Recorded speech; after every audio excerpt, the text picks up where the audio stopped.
Hi అండి. ఈనాడు దిల్సే with మీ అంజలిలో నా special guest ఎవరు అని అంటే రమారావి గారు. ఏమండి కరెక్టే చెప్పానా?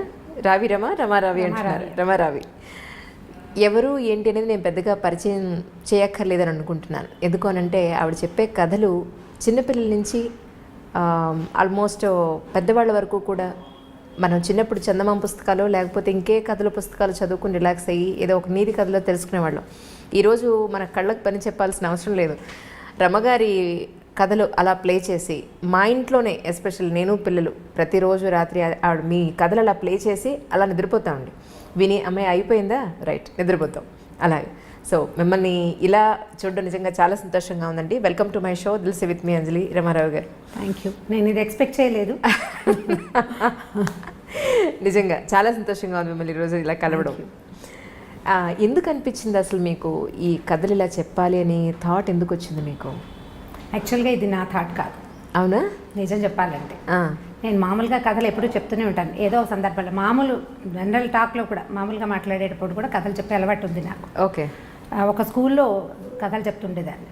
అనుకోకుండా ఇప్పుడు నన్ను గెస్ట్గా నన్ను పిలిచిన జయ వాళ్ళ అమ్మగారితో పరిచయం అయింది నాకు. ఓకే. తనకేదో ప్రోగ్రామ్కి అవసరపడి వాళ్ళు నా కోసం వెతుకుతున్నారు, నా ఫోన్ నెంబర్ కోసం. నేను ఇంకొక ఫ్రెండ్తో కలిసి విజయలక్ష్మి అని తనకి నేను గాడ్ సిస్టర్గా ఉంటాను. ఓకే. సో నేను వెళ్తున్నాను, మీరు నన్ను వాళ్ళు అడిగారన్నమాట. తను చెప్పలేదు నాకు. ఓకే. నాకు పని ఉంది సుమన్ టీవీలో, మీరు రండి అని నన్ను తీసుకెళ్ళింది తనకు తోడు. ఓకే. నేను అక్కడికి వెళ్ళాక నాతో ఒక కథ చెప్పించారు, నాన్న పులి. ఓహో, చాలా సింపుల్ కథ కదా, వాళ్ళు ఇంప్రెస్ అవుతారని నేను అనుకోలేదు. బట్ అతను ఏమన్నారంటే ఈ సేమ్ డిక్షన్ మీరు ఏం మాట్లాడుతున్నారో అదే కావాలి అన్నారు. జస్ట్ ఒక ట్రయల్ లాగా చేసాము. అది ఇంత బాగా వర్కౌట్ అవుతుందని నేను అనుకోలేదు. ఓకే. అంటే all credit goes to Jaya and Vijayalakshmi. Okay. ఇందులో నా ప్రయత్నం అంటే నేను ప్రత్యేకంగా దీనికోసం ట్రై చేసింది అయితే సీరియస్లీ ఏం లేదు. అంటే మీది ఎలా ఉంటుందంటే అండి, చాలా న్యాచురల్గా మన ఇంట్లో వాళ్ళు మన కోసం కథ చెప్పినట్టుగా ఉంటుంది తప్ప ఒక ఛానల్ కోసం లేదా ఒక టీవీలో వర్క్ చేసే ఆ హంగులు ఆర్భాటాలు హంగామాలు ఏమీ లేకుండా మన ఇంట్లో పర్సన్ నాకే చెప్తున్నారు కదా, మన ఇంట్లో చుట్టాలు లేదా మన రిలేటివ్స్ నా మనిషి నాకు చెప్తున్నారు అన్నట్టుగా ఉంటుంది మీరు కథ చెప్తే. మేమందరం అలాగే ఫీల్ అవుతాం నిజంగా. ఇది ఒక కొత్త ఎరా అండి మీరు మొదలు పెట్టింది. అంటే నేను అట్లా అనుకోవట్లేదు అంజలి. నిజం చెప్పాలంటే నేను మామూలుగా కూడా ఇలాగే మాట్లాడతాను. నాకు స్క్రీన్ ప్రెజెన్స్ మీద పెద్దగా అవగాహన లేదు, పెద్ద కెమెరా ఫ్రెండ్లీ కూడా కాను. నేను ఎలా ఉన్నానో ఇంకా అలాగే నన్ను వాళ్ళు తీసేసుకున్నారు, నేను చెప్పేశాను అంతే. దానికోసం ట్రై చేసామనుకోండి, నేను కొంచెం ఏదైనా యాక్ట్ చేసి ఉండేదాన్నేమో. నా ప్రయత్నం ఏం లేదు కదా, అనుకోకుండా జరిగింది. ఇది జరిగింది ఇలా కంటిన్యూ అయిపోయింది అనమాట. నేను ఎప్పుడూ అలాగే ఉంటాను, బయట లోపల కూడా ఏం తేడా లేదు. అవును. దాన్ని జనాలు అంత ప్రజలు యాక్సెప్ట్ చేయటమే నా అదృష్టం నిజంగా. అవును నిజంగా. అయితే ఈ తరం పిల్లలు చాలా అదృష్టవంతులు అనిపిస్తుంది నాకు. ఎందుకంటే మా అప్పుడు చందమామ పుస్తకాలు వచ్చి చదువుకుని ప్రతి తెలుసుకునేవాళ్ళం. ఇప్పుడు పుస్తకాలు చదవడం అనేది చాలా మట్టుకు తగ్గిపోయింది, తెప్పించుకోవడం తగ్గిపోయింది. ఇంట్లో ఉన్న ఇవేం చదువుతాంలే, మాట్లాడితే ఫోన్లు లేదంటే ల్యాప్టాప్లు కెండిల్ ఇవే సరిపోతున్నాయి. కానీ పెద్దవాళ్ళు లేరు ఇప్పుడు కథలు చెప్పడానికి, తల్లిదండ్రులు పిల్లల దగ్గర ఉండే అవకాశం లేదు. అదే. సో ఇక పిల్లలకి ఏదైనా నీతి తెలుస్తుంది ఒక కథల రూపంలో అంటే అది రమారావి గారి దారని ఈరోజు నాకు తెలిసినంత వరకు. ఎందుకంటే నేను చాలామందికి చెప్పాను, మా అన్నయ్య పిల్లలకి, మా పెద్దమ్మ గారి పిల్లలు వాళ్ళందరికీ రమారావి అని కొట్టండి, అందులో మంచి కథలు దొరుకుతాయి. మీరు ఉన్నా లేకపోయినా వాళ్ళు ఏదో టైం వేస్ట్ చేసేస్తున్నారు ఫోన్లో లేదా ఇంకేదో చేస్తున్నారు బదులు అట్లీస్ట్ ఇది వింటే కనీసం ఎంతో కొంత మంచి తెలుసుకుంటారు ఆ కథల ద్వారా అని చెప్పి. సో మీరు దొరకడం నేటి జనరేషన్ పిల్లలకు అదృష్టంగా నేను డెఫినెట్గా భావిస్తున్నాను. రమగారు అంటే పిల్లల కంటే తల్లులు ఎక్కువ వింటున్నారని అనిపిస్తుంది నాకు. నాతో కలిపి. అవును అవును. అంటే ఇప్పుడు జయ కూడా సీరియస్లీ తనకే ఒక కథ కావాలన్నమాట. అవును. అంటే ఇది నేనేమనుకుంటానంటే పిల్లలు వీటిని డైరెక్ట్గా చూస్తారని నేను భావించట్లేదు మొదటి రోజు నుంచి. తల్లులకి చెప్పటమే, తల్లులే పిల్లలకి. ఇప్పుడు నేను ఒక నేరేషన్ ఏదో ఒక పద్ధతిలో చెప్తాను, ఈ నా రకమైన భాష, ఇప్పుడు నా ప్రెజెన్స్, నేను పెద్దదాన్ని ఇలా కాకుండా ఇప్పుడు యంగ్ మదర్ అనుకోండి 25-30 ఇయర్స్ ఉంటాయి, పిల్లలకి తల్లులు చెప్పే విధానం ఒకటి ఉంటుంది, వాళ్ళ భాష వాళ్ళ తాలూకా ఎక్స్ప్రెషన్ ఒక లెవెల్ ఉంటుంది కదా. అలాంటి దాంట్లో వీళ్ళు తెలుసుకున్న కథని ఆ లెవెల్లో కనుక పంపిస్తే ఇస్తే పిల్లలకి ఇంకా బాగా వెళ్తుందని భావిస్తాను నేను. ఇప్పుడు నేను ఒక మాట చెప్పాను అనుకోండి మా అబ్బాయికి, అదే మాట మా అక్కయ్య చెప్తే ఒక రకంగా ఉంటుంది, నేను చెప్తే దాంట్లో 4 తిట్లు యాడ్ చేసినప్పటికీ నేను చెప్పింది కరెక్ట్గా వెళ్తుంది నా పిల్లాడు కాబట్టి అట్లా వెళ్తాయని నేను అనుకున్నాను.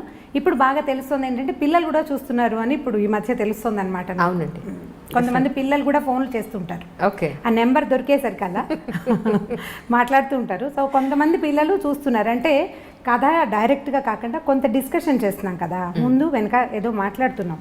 సో ఈ మాట్లాడే మాటలతోటి పిల్లలు ఏమైనా అఫెండ్ అవుతారా, కష్టపెట్టుకుంటారా అలా అనిపిస్తుంది నాకు. పిల్లలు ఇలా ఉంటారు, ఇలా చేస్తారు, వాళ్ళని మనం ఇలా చేయాలి అని చెప్పే మాటకి వాళ్ళు ఫీల్ అవుతారని భావిస్తున్నాను. లేదు లేదు, ఎందుకంటే నేను చెప్తా చూడండి. ఇప్పుడు పెద్దవాళ్ళు చెప్పినట్టు పెరట్లో ఉన్న చెట్టు వైద్యానికి పనికిరాదని నేను ఎంత చెప్పినా తల్లి వాళ్ళ పిల్లలకి ఎంత చెప్పినా ఎక్కదు. అదే అన్లెస్ అదే విషయాన్ని చక్కగా మీ మాటల్లో గుచ్చినట్టుగా మీ మాట ఎక్కడా కూడా డైరెక్ట్గా వెళ్ళి సూత్తో గుచ్చినట్టుగా ఎక్కడా ఉండదు. చాలా సాఫ్ట్గా వెళ్ళి తగులుతూ ఉంటుంది అర్థం చేసుకునే వాళ్ళకి. అయితే వాళ్ళు అనేది ఏంటంటే, అమ్మ నువ్వు చెప్పినట్టే ఉంది కానీ మేడం చెప్తే వినబుద్ధి అవుతుంది, నాకు రమ్మగారు చెప్తే వినబుద్ధి అవుతుంది. మా అబ్బాయి 8th క్లాస్ చదువుతున్నాడు. వాడు ఏ రోజున అదే క్రికెట్ ఏదైనా చూస్తానంటే కనుక, సరే అయితే క్రికెట్ చూడొద్దు, రమ్మగారి స్టోరీ నీకు ఓకే కదా, సరే అదే పెట్టి నేను చూస్తాను ఫస్ట్ అని మొదలు పెట్టాడు. అంటే నా కోసం మొదలుపెట్టి ఏ రోజున వాడు మీద ఒక కథ వినకపోతే వాడు పడుకోని పరిస్థితి, ఆ స్టేజ్కి వచ్చాడు. ఈవేళ నాతో పాటు వస్తానని, కానీ వాడు ఇంకా రెడీ అవ్వలేదు. ఇంకా లేట్ అయిపోతుందిరా బాబు, ఇంకో రోజు మన ఇంటికి వెడదాంలే డెఫినెట్గా, రమ్మగారితో నీకు ఒక ఫోటో కావాలి, నీ డైరెక్ట్గా స్టోరీ వినిపిస్తాను నీకు అని చెప్పి ప్రామిస్ చేసి వచ్చేసాను. డెఫినెట్లీ అండి, అది ఎప్పుడు జరుగుతుందో చూడాలి. రమ్మగారు, మీ ఇంటర్వ్యూ అని నేను ప్లాన్ చేసుకున్నప్పుడు చుట్టుపక్కల మా ఫ్యామిలీ మెంబర్స్ అందరికీ చెప్పడం జరిగింది. వాళ్ళ ఇళ్లలో ఉన్న సమస్యలు ఏదైతే ఉన్నాయో ఒకసారి రమ్మగారిని అడిగి నాకు ఏదైనా కొంచెం ఒక సమాధానం తెప్పిస్తావా, ఒక సొల్యూషన్ తెప్పిస్తావా అని అడిగారు. ఒకటి ఏంటంటే, చంటి పిల్లలు ఉన్న ఇంట్లో ఇప్పుడు జాయింట్ ఫ్యామిలీస్ లేవు, వీళ్ళు ఉద్యోగాలకు వెళ్ళిపోవాల్సిన పరిస్థితి.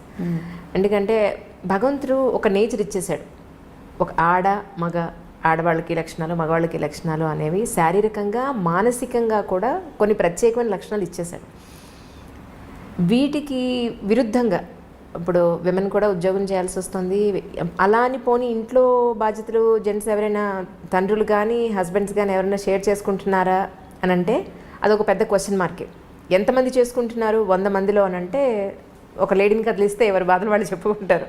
నిజంగా అందరూ షేర్ చేసుకుంటున్నారని మనం ఖచ్చితంగా చెప్పలేం, అలా అనుకోలేం.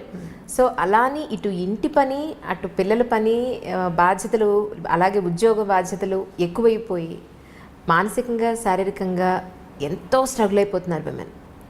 వాళ్ళ ఆరోగ్యం గురించి కూడా వాళ్ళు పట్టించుకోని కండిషన్లో, తెలుసు వీళ్ళే ఈవిడ వండకపోతే అందరి ఆరోగ్యం ఉండదు అని తెలుసు, ఈవిడ ప్రాపర్గా లేకపోతే ఇల్లు సవ్యంగా నడవదని తెలుసు, అయినా వాళ్ళ గురించి వాళ్ళు పట్టించుకోరు. ఇలాంటి విమెన్కి ఎలా ఉండాలి అని మీ మాటల్లో ఒకసారి వినాలని అనిపించింది వాళ్ళందరికీ. ఇది పిల్లలు పుడుతుండగా, అంటే ప్రెగ్నెన్సీలో ఉండగా లేదా ప్రెగ్నెన్సీ తర్వాత పోస్ట్నేటల్ డేస్లో కూడా ఆడవాళ్ళు నేను చేసేయగలను అని మనకి ఎలా ఉంటుందంటే, మనని మనం ప్రూవ్ చేసుకోవాలన్న ఒక పిచ్చి పాతకాలంలో లేనిది ఇప్పుడు ప్రబలింది. సరిగా చెప్పాలని పెరిగింది అనకూడదు, ప్రబలిందనే చెప్పాలి. నీ వల్ల కాదు అంటే వీళ్ళకి నచ్చదు. ఇవాళ రేపు ఈ జనరేషన్ ఆడపిల్లలకి నీ వల్ల కాదన్న మాట నచ్చక నా వల్ల అవుతుందని అన్ని పులుముకుంటారు. సరిగా చెప్పాలంటే, అంటే సీరియస్లీ చెప్పదలుచుకుంటే కనుక. అవును, ఈ పులుముకున్నది ఏమవుతుందంటే, పాత సామెత ఒకటి ఉంది, ఎత్తుకున్న బిడ్డ మొత్తుకున్న దిగదని. ఒకసారి ఎత్తుకోమనక మనం అలవాటు చేసామా, నాకు చెయ్యి నొప్పి పెడుతోందంటే పిల్లాడికి అక్కర్లా నీ చెయ్యి నొప్పొద్దు, నీ మెడ నొప్పొద్దు, వాడికి ఎత్తు కావాలంతే. ఇందులో పిల్లవాడు అంటే వాడు ఒకడే కాదు కదా, వాడి నాన్న తాత కూడా ఉంటారు అందులో. ఎప్పుడైనా సరే కుటుంబ సభ్యులకి విషయాన్ని షేర్ చేయకుండా మనం మొయ్యగలము అని కనుక బలవంతంగా నెత్తి మీదకి తీసుకుంటే ఇక ఎప్పటికీ మీరు షేర్ చేయలేకపోతారు. లిమిటేషన్స్ ఉంచుకోవాలి ఎవరైనా సరే. నేను కూడా, నాకు ఇదే జబ్బు ఉంది, నాకు కూడా ఉందా జబ్బు. ఇప్పుడు ఇంత ఏజ్ వచ్చాక ఇప్పుడు నా వల్ల కాదు అంటే, ఎందుకు నీ వల్ల కాదు అనే క్వశ్చన్ వస్తూ ఉంటుంది తప్పిస్తే, ఇక నువ్వు చేయలేవా అయ్యో పాపం అని ఎవరు అనరు. ఆ మాట ఎవరికి నచ్చదు. అందుకని ఇది చిన్న వయసులోనే మనం ఏం చేయాలంటే, మనకి ఒక లిమిటేషన్ ఉంచుకోవాలి. నేను ఇది చేయగలను, నేను ఇది చేయలేను, పోనీ ఈ విషయాన్ని ఇంత మటుకు చేస్తాను, తర్వాత నేను చెయ్యను అని చెప్పగలగాలి. ఈ చెప్పటం రాకపోతే అనుభవించాల్సిందే. ఇప్పుడు పిల్లలు చిన్నతనం, ఒక 3-4 ఏళ్ల చంటిబిడ్డ ఉన్నాడు అనుకోండి, 4 ఏళ్ల పిల్లాడంటే ఇక వాడి ఎంత మారంలో ఎంత విసుగులో వాడికి అన్నం పెట్టడం, వాడి నిద్రపుచ్చడం, వాడి ప్రతిదీ ఒక కష్టసాధ్యమైన సంగతిగానే ఉంటుంది. వీటిని తల్లులే చేయవలసిన పనులు ఉంచుకుని మిగిలినవి తండ్రులకి షేర్ చేయడానికి ప్రయత్నం చేయాలి. వాళ్ళతో కూర్చొని మాట్లాడుకోవాలి. ఇప్పుడు మీరు మామూలుగా కబుర్లు చెప్పుకోవడానికి, సినిమాలకు వెళ్ళడానికి వాటన్నిటికీ మాట్లాడుకుంటూనే ఉంటారు. అలాంటప్పుడు ఇలాంటివి కూడా మాట్లాడకుండా ఉండరు కదా. వైఫ్ అండ్ హస్బెండ్ అన్నాక ఎంతో కొంత మాట్లాడుకుంటేనే కదా సంసారం నడిచేది. ఖచ్చితంగా ఈ పని నువ్వు చెయ్యి అని దానికి మళ్ళీ ఇంకొకటి ఉంది, తల్లులకి ఇంకొక జబ్బు ఉంటుంది మ్యాచ్ సహజంగా. ఆ పిల్లాడు ఏదో నాన్న దగ్గర ఒక నిమిషం వేడవంగానే వీడు ఇంకా ఆగలేరన్నమాట. నువ్వు చేయొద్దులే నేనే చేసుకుంటా, పిల్లాడిని నేర్పిస్తున్నావు అనేస్తారు. అనకూడదు. కొంచెం గట్టిగా మనసు దిటవ చేసుకుని వాళ్ళిద్దరు తంటాలు వాళ్ళు పడతారు అని కనుక వదిలిపెట్టేస్తే అప్పుడు తండ్రి పిల్లవాడిని హ్యాండిల్ చేస్తాడు. ఎప్పుడైతే తల్లి సపోర్ట్ ఉందో ఈ పిల్లలు ఇక వాళ్ళ మాట వినరు. నేను ఈ పని చేయను, ఇక నువ్వు నాన్నతోటే చేయించుకో, ఇవి అతనే హ్యాండిల్ చేయాలి. ఈ విషయం హోంవర్క్ చేయించడం, కొట్టని తిట్టని అక్షంతలేని ఏం చేసినా ఆయన ఏం చేస్తే అది చేస్తాడు అని వీళ్ళు ఊరుకోగలిగితే షేరింగ్ కుదురుతుంది. మనం అలా చెయ్యము, ముందు షేర్ చేస్తాము, అందరూ చేసే పని. నేను కూడా ఉన్నా అందులో. ఈ మనం పోట్లాడుకు ఏదో చిన్న మాట్లాడేసుకుంటాం, ఈ హోంవర్క్ చేయించని చెప్తాం. వాడు హోంవర్క్ చేస్తుండగా వాడు ఏదో విండు, ఏరా నీకు ఇది కూడా రాదా అనో ఏదో అంటాడు నాన్న. అమ్మ చూడు మా నాన్న అనగానే మనం తయారైపోకూడదు. తయారైపోతాం మనం.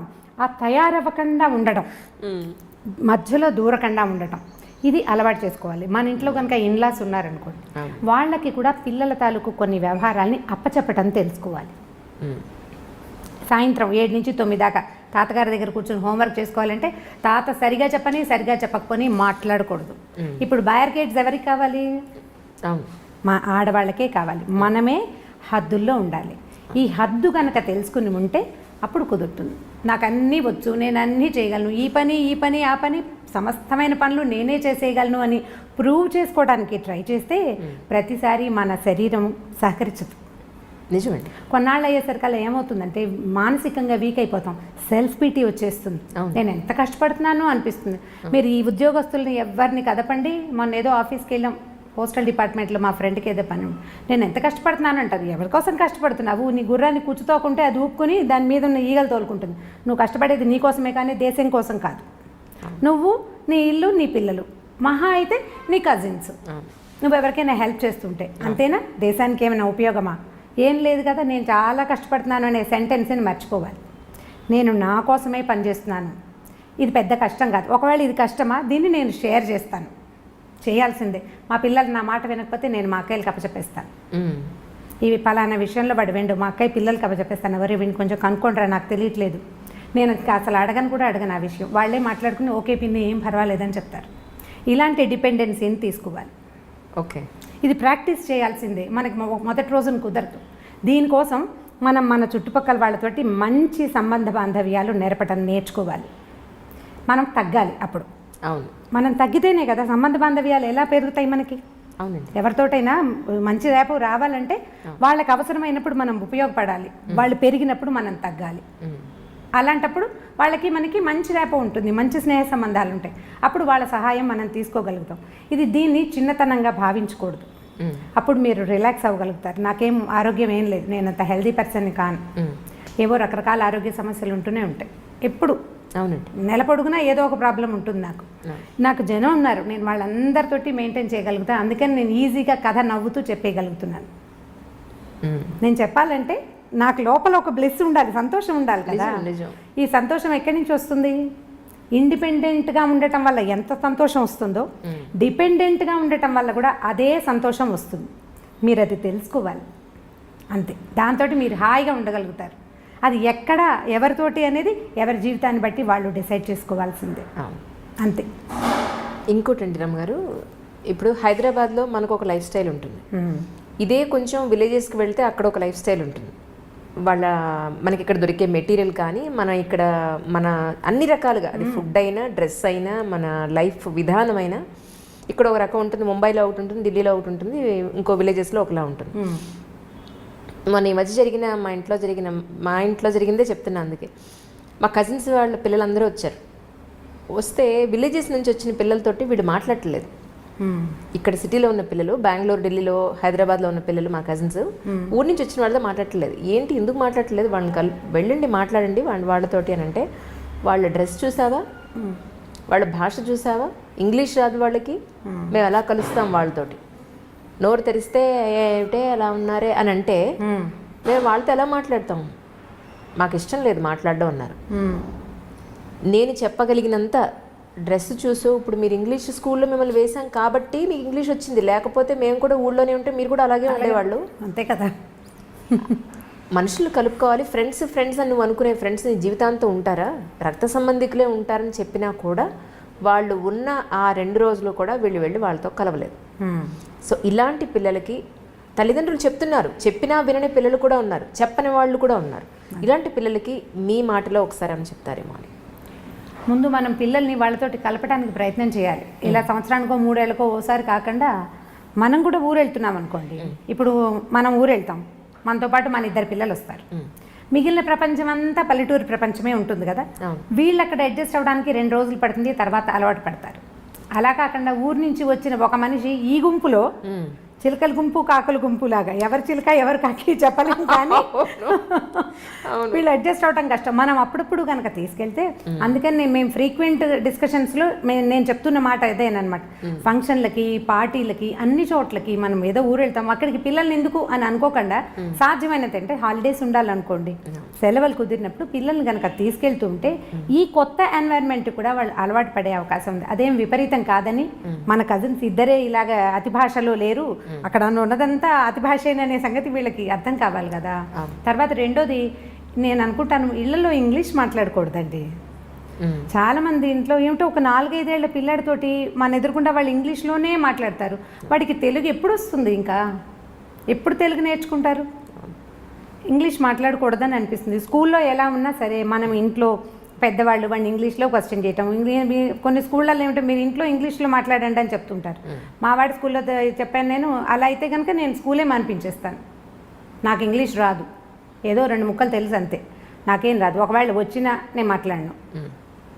మా దగ్గర ఇంగ్లీష్ వచ్చిన వాళ్ళు బోల్డ్ మంది ఉన్నారు, వాళ్ళు ఎవరు ఇంగ్లీష్లో మాట్లాడరు. ఇంకా తెలుగు ఎప్పుడు నేర్చుకుంటారు? వచ్చే తర్వాత తరాలకి తెలుగే ఉండదు. ఇప్పుడు మనం మూలాలు తెలుసుకోండి అని ఒక స్లోగన్ పట్టుకున్నాం, నిన్న మొన్నటి నుంచి ఈ మధ్య స్టార్ట్ అయింది కదా. నీకు మూలం ఏది? పల్లెటూరు కాదు, ముందు నీ భాష. ముందు నీ భాష, దానికి ఒత్తులు శశసహాలకి తేడా అవే మనం తెలియజేయటం లేదు. ముందు మీరు ఇంగ్లీష్లో మాట్లాడకుండా పిల్లలతో తెలుగులో మాట్లాడి, ఇంట్లో ఇంగ్లీష్ మాట్లాడితే తెలుగు మాట్లాడు, ఈ 4 ముక్కలు నేర్చుకో, మేము ఉండగా అయినా అని పిల్లల్ని బెదిరించి, తర్వాత వీళ్ళని ప్రతి ఫంక్షన్కి, పార్టీకి తీసుకుని వెళ్ళి కనుక అలవాటు చేస్తే అప్పుడు కొంచెం కాస్త బెటర్గా అవుతారని అనిపిస్తుంది. మా వాళ్ళు ఏమి పల్లెటూరుకి దానికి తేడా ఫీల్ అవ్వరు. సంవత్సరానికి 2 రోజుల నుంచి 15 రోజుల దాకా ఎప్పటికప్పుడు ఊళ్ళో పడి దొరలేస్తారు. అక్కడ ఫ్యాన్లు ఉండవు, ఎప్పుడు కరెంట్ ఉండదు, ఏసీ ఉండదు, ఫోన్లకి సిగ్నల్స్ రావు. ఏదో తాడి చెట్ల దగ్గర, తుమ్మ చెట్ల దగ్గర తిరిగి, గొడ్ల వెనకాల తిరిగి ఎలాగోలాగా ఉంటారు అంతే. చిట్టుకూడూరు వెళ్తే అసలు ఏమీ ఉండదు మా ఊళ్ళో. అగ్గిపెట్ట కూడా ఇది వరకు దొరికేది కాదు, ఇప్పుడేదో అగ్గిపెట్టెలు అవి దొరుకుతున్నాయి, కానీ మేము బాగానే ఉన్నాం. మరి వాళ్ళు పిల్లలు గొడవ పెట్టేవారు కదండి, మేము రావు అక్కడికి ఉండవని. అవి ఏమిటి అక్కడి నుంచి రావడానికి దుఃఖించేవాళ్ళు మా వాళ్ళు. ఇప్పుడు నేను వెళ్ళకపోయినా నా పిల్లలు వెళ్ళిపోతారు వాళ్ళ దారిని. వాళ్ళు ఎప్పుడు అవకాశం దొరుకుతుందా వెళ్ళి చిట్టుకూడూరులో పడిపోదామా అని ఉంటుంది వాళ్ళకి. నేను మా పిల్లలు కాదు, మా అక్కయ్యల మనవలు కూడా చిట్టుకూడూరు వెళ్ళిపోవాలి. చెరువు, దాని గాలి, అక్కడ ఉండే ఆ గాలిలో కనపడే, అంటే వాళ్ళ పిల్లల మనసులకు అర్థమవుతుంది, ఒక ఫ్రీడమ్ ఉంటుంది అక్కడ. ఏ హద్దులు ఉండవు, ఎక్కద్దు, దూకద్దు, తిరగద్దు, ఎండలో తిరగద్దు, ఇలాంటివి ఏమి ఉండవు. ఓ చోట కూర్చో మాట ఏమి ఉండదు. అరే తాడి చెట్టు ఎక్కుతున్నాడు, హెల్ప్ చేయండి రా అని ఎవరో ఒకడు ఇంకో కుర్రాడు వచ్చి ఈ చిన్న పిల్లాడు తాడి చెట్టు ఎక్కుతుంటే వాడిని ఎక్కిస్తారనమాట పైకి. మా అబ్బాయిలు కొబ్బరి చెట్లు అవి ఎక్కడం వచ్చు. మేము సిటీలోనే వాళ్ళు పుట్టి పెరిగిన, వాళ్ళ నాన్నగారు కూడా ఇక్కడే పుట్టి పెరిగారు. అయినా సరే వెళ్ళటం వల్లే వదిలేయండి కాస్త. ఇప్పుడు మనకు చుట్టాలు లేరనుకుందాం, పల్లెటూళ్ళు తీసుకెళ్ళండి, ఎక్కడైనా స్టే చేసేందుకు అవకాశం తీసుకుని. మీరు అలా గనక వెళ్తే మూలాలు తెలుసుకోవటం కాదు, వాళ్ళని వాళ్ళు తెలుసుకుంటారు. మనం ఇవాళ దీంతోటే పుట్టలేదు, ఇంతకుముందు ఇంకోటి కూడా మన జీవితాల్లో ఉండేది అనే సంగతి వాళ్ళకి అర్థం అవుతుంది. ఇదే ప్రత్యేకమైన విషయం కాదు, మీరు అడిగారు కాబట్టి నేను ఆన్సర్ చెప్పాను, కానీ సహజంగా జరిగిపోతున్నాయి. ప్రత్యేకంగా ఏం చేయట్లేదు, మూలాలు తెలుసుకోవడం కోసం వెళ్తున్నాం మేము, మా ఊరు మేము వెళ్తున్నాం అంతే. అలాగే ఇంకొకటి రమ్మారు, సిటీలో ఇప్పుడు మీరు, నేను నెక్స్ట్ అడగబోయే క్వశ్చన్ మీ దాంట్లోనే మొదలైపోయింది యాక్చువల్లీ.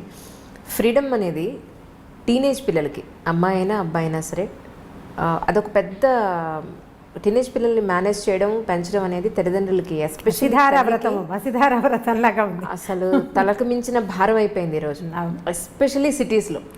విలేజెస్లో అంత లేదు, కానీ అక్కడ క్వశ్చన్ చేయాలంటేనే అమ్మ నాన్న వాళ్ళని ఒక మాట అండం ఏంటి అనే ఒక చిన్న ఇది ఉంటుంది, భయం భక్తి కనపడుతుంది. ఇక్కడ మన సిటీలో అది కనిపించట్లేదు.